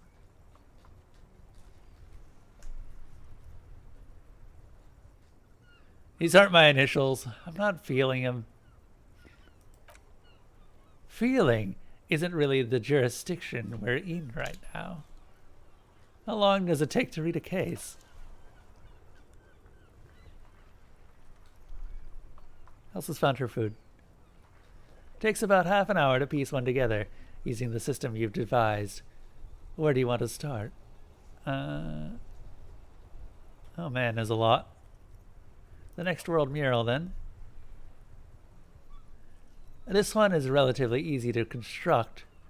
Overnight, in 1202, a graffito, nay, a mural, appears on an 8-story tenement overlooking the central Jamrock. The building is a sparsely inhabited ghost tower, part of a failed real estate development called Grand Curon. Case of failure. Oh. Cause of failure? Rent too high. The mural is enormous. 2 silhouettes, a man and a woman, are kissing. The text cut into their form reads, "True love is possible, only in the next world, for new people. It is too late for us. Wreak havoc on the middle class." Elsa, what are you doing? She's being a kitty. People call it that thing and that fucking thing. It's visible for miles. In 2 days, the station's complaints desk got clogged with requests to remove the bummer. You and your partner are assigned to the case. The graffito crew is easy to track down. Only the belles lettres have the litterage of industrial paint to cover the surface. One of the graffito artists is rumored to be rich. They take responsibility for the execution, but not the design. The ideologue of the Next World mural, as the crew calls it, remains an unknown. Wait, do I ever find out who came up with it? The case files do not show you find the author of the design. The crew agrees to clean up after themselves. However, your partner, JV, is against the removal, citing public support for conservation. This leads to a debate in Precinct 41. which then spreads to the streets of Jamrock, ending in a rare plebiscite organized by you and the rest of Row 3. The 9,000 people subjected to the mural's message, all of the Lakeside, Central Jamrock, and Villa Lobos, plus half of the eminent domain, participate in the vote. Although the city begins with what appears to be a lot of rumblings on the street as to how juvenile and stupid the mural is, given a choice between the two options, keep the mural. It was right. A staggering 78% of voters choose to keep it. Turns out the opposition was a loud minority, and that love truly is possible in the next world. For new people, it is too late for us. Huh. All that remains is to wreak havoc on the middle class. In any case, it appears to have been a rare case of civil action in the quarter. An agreement as well. What did you want to tackle next? I can revisit this. I'm going to go ahead and wrap up, I think.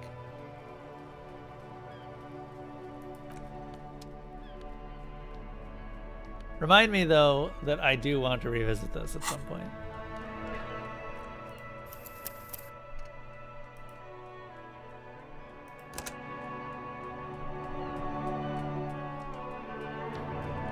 Oh, man.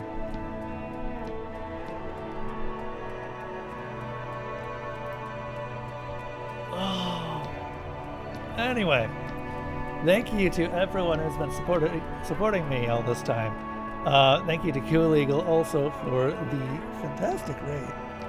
19 people, holy crap.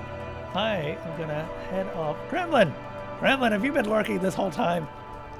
I had to put out all of the shout-outs myself. There were like 50 of them.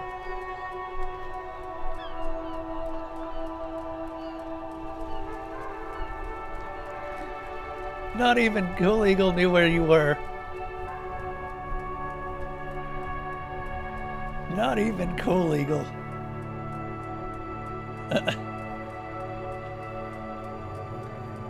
Ugh.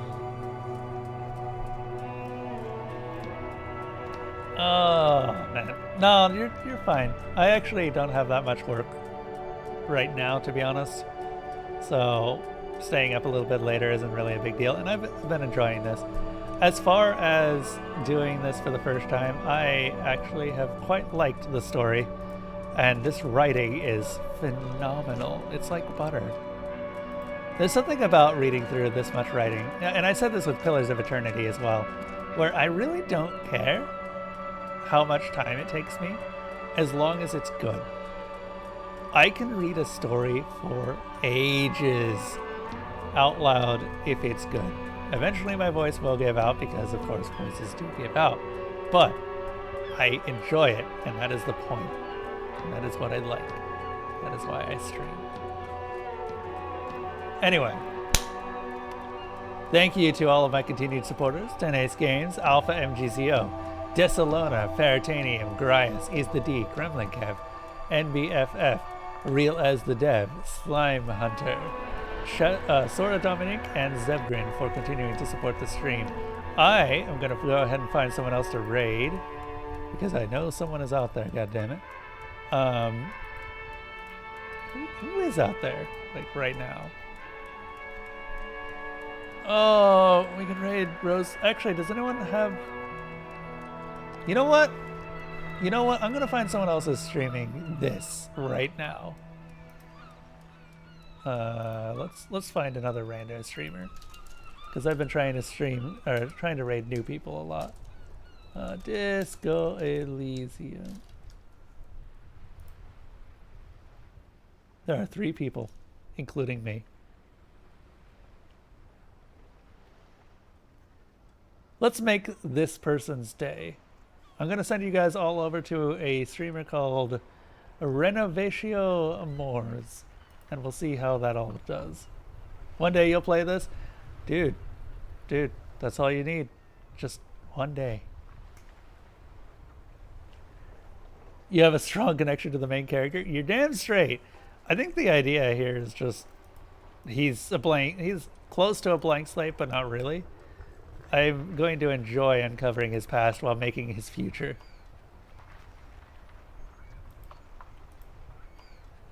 Okay, so we're gonna go ahead and raid Renovatio Moors. Oh, before I do, I also have lots of different links. Look at all those pretty links, aren't they? If you're not already part of the Discord, feel free to join it. If you do join the Discord, be sure to read the rules carefully and check out Role Select. Role Select is how you actually see my section of the Discord. Otherwise, you will not see it. I always have to say that.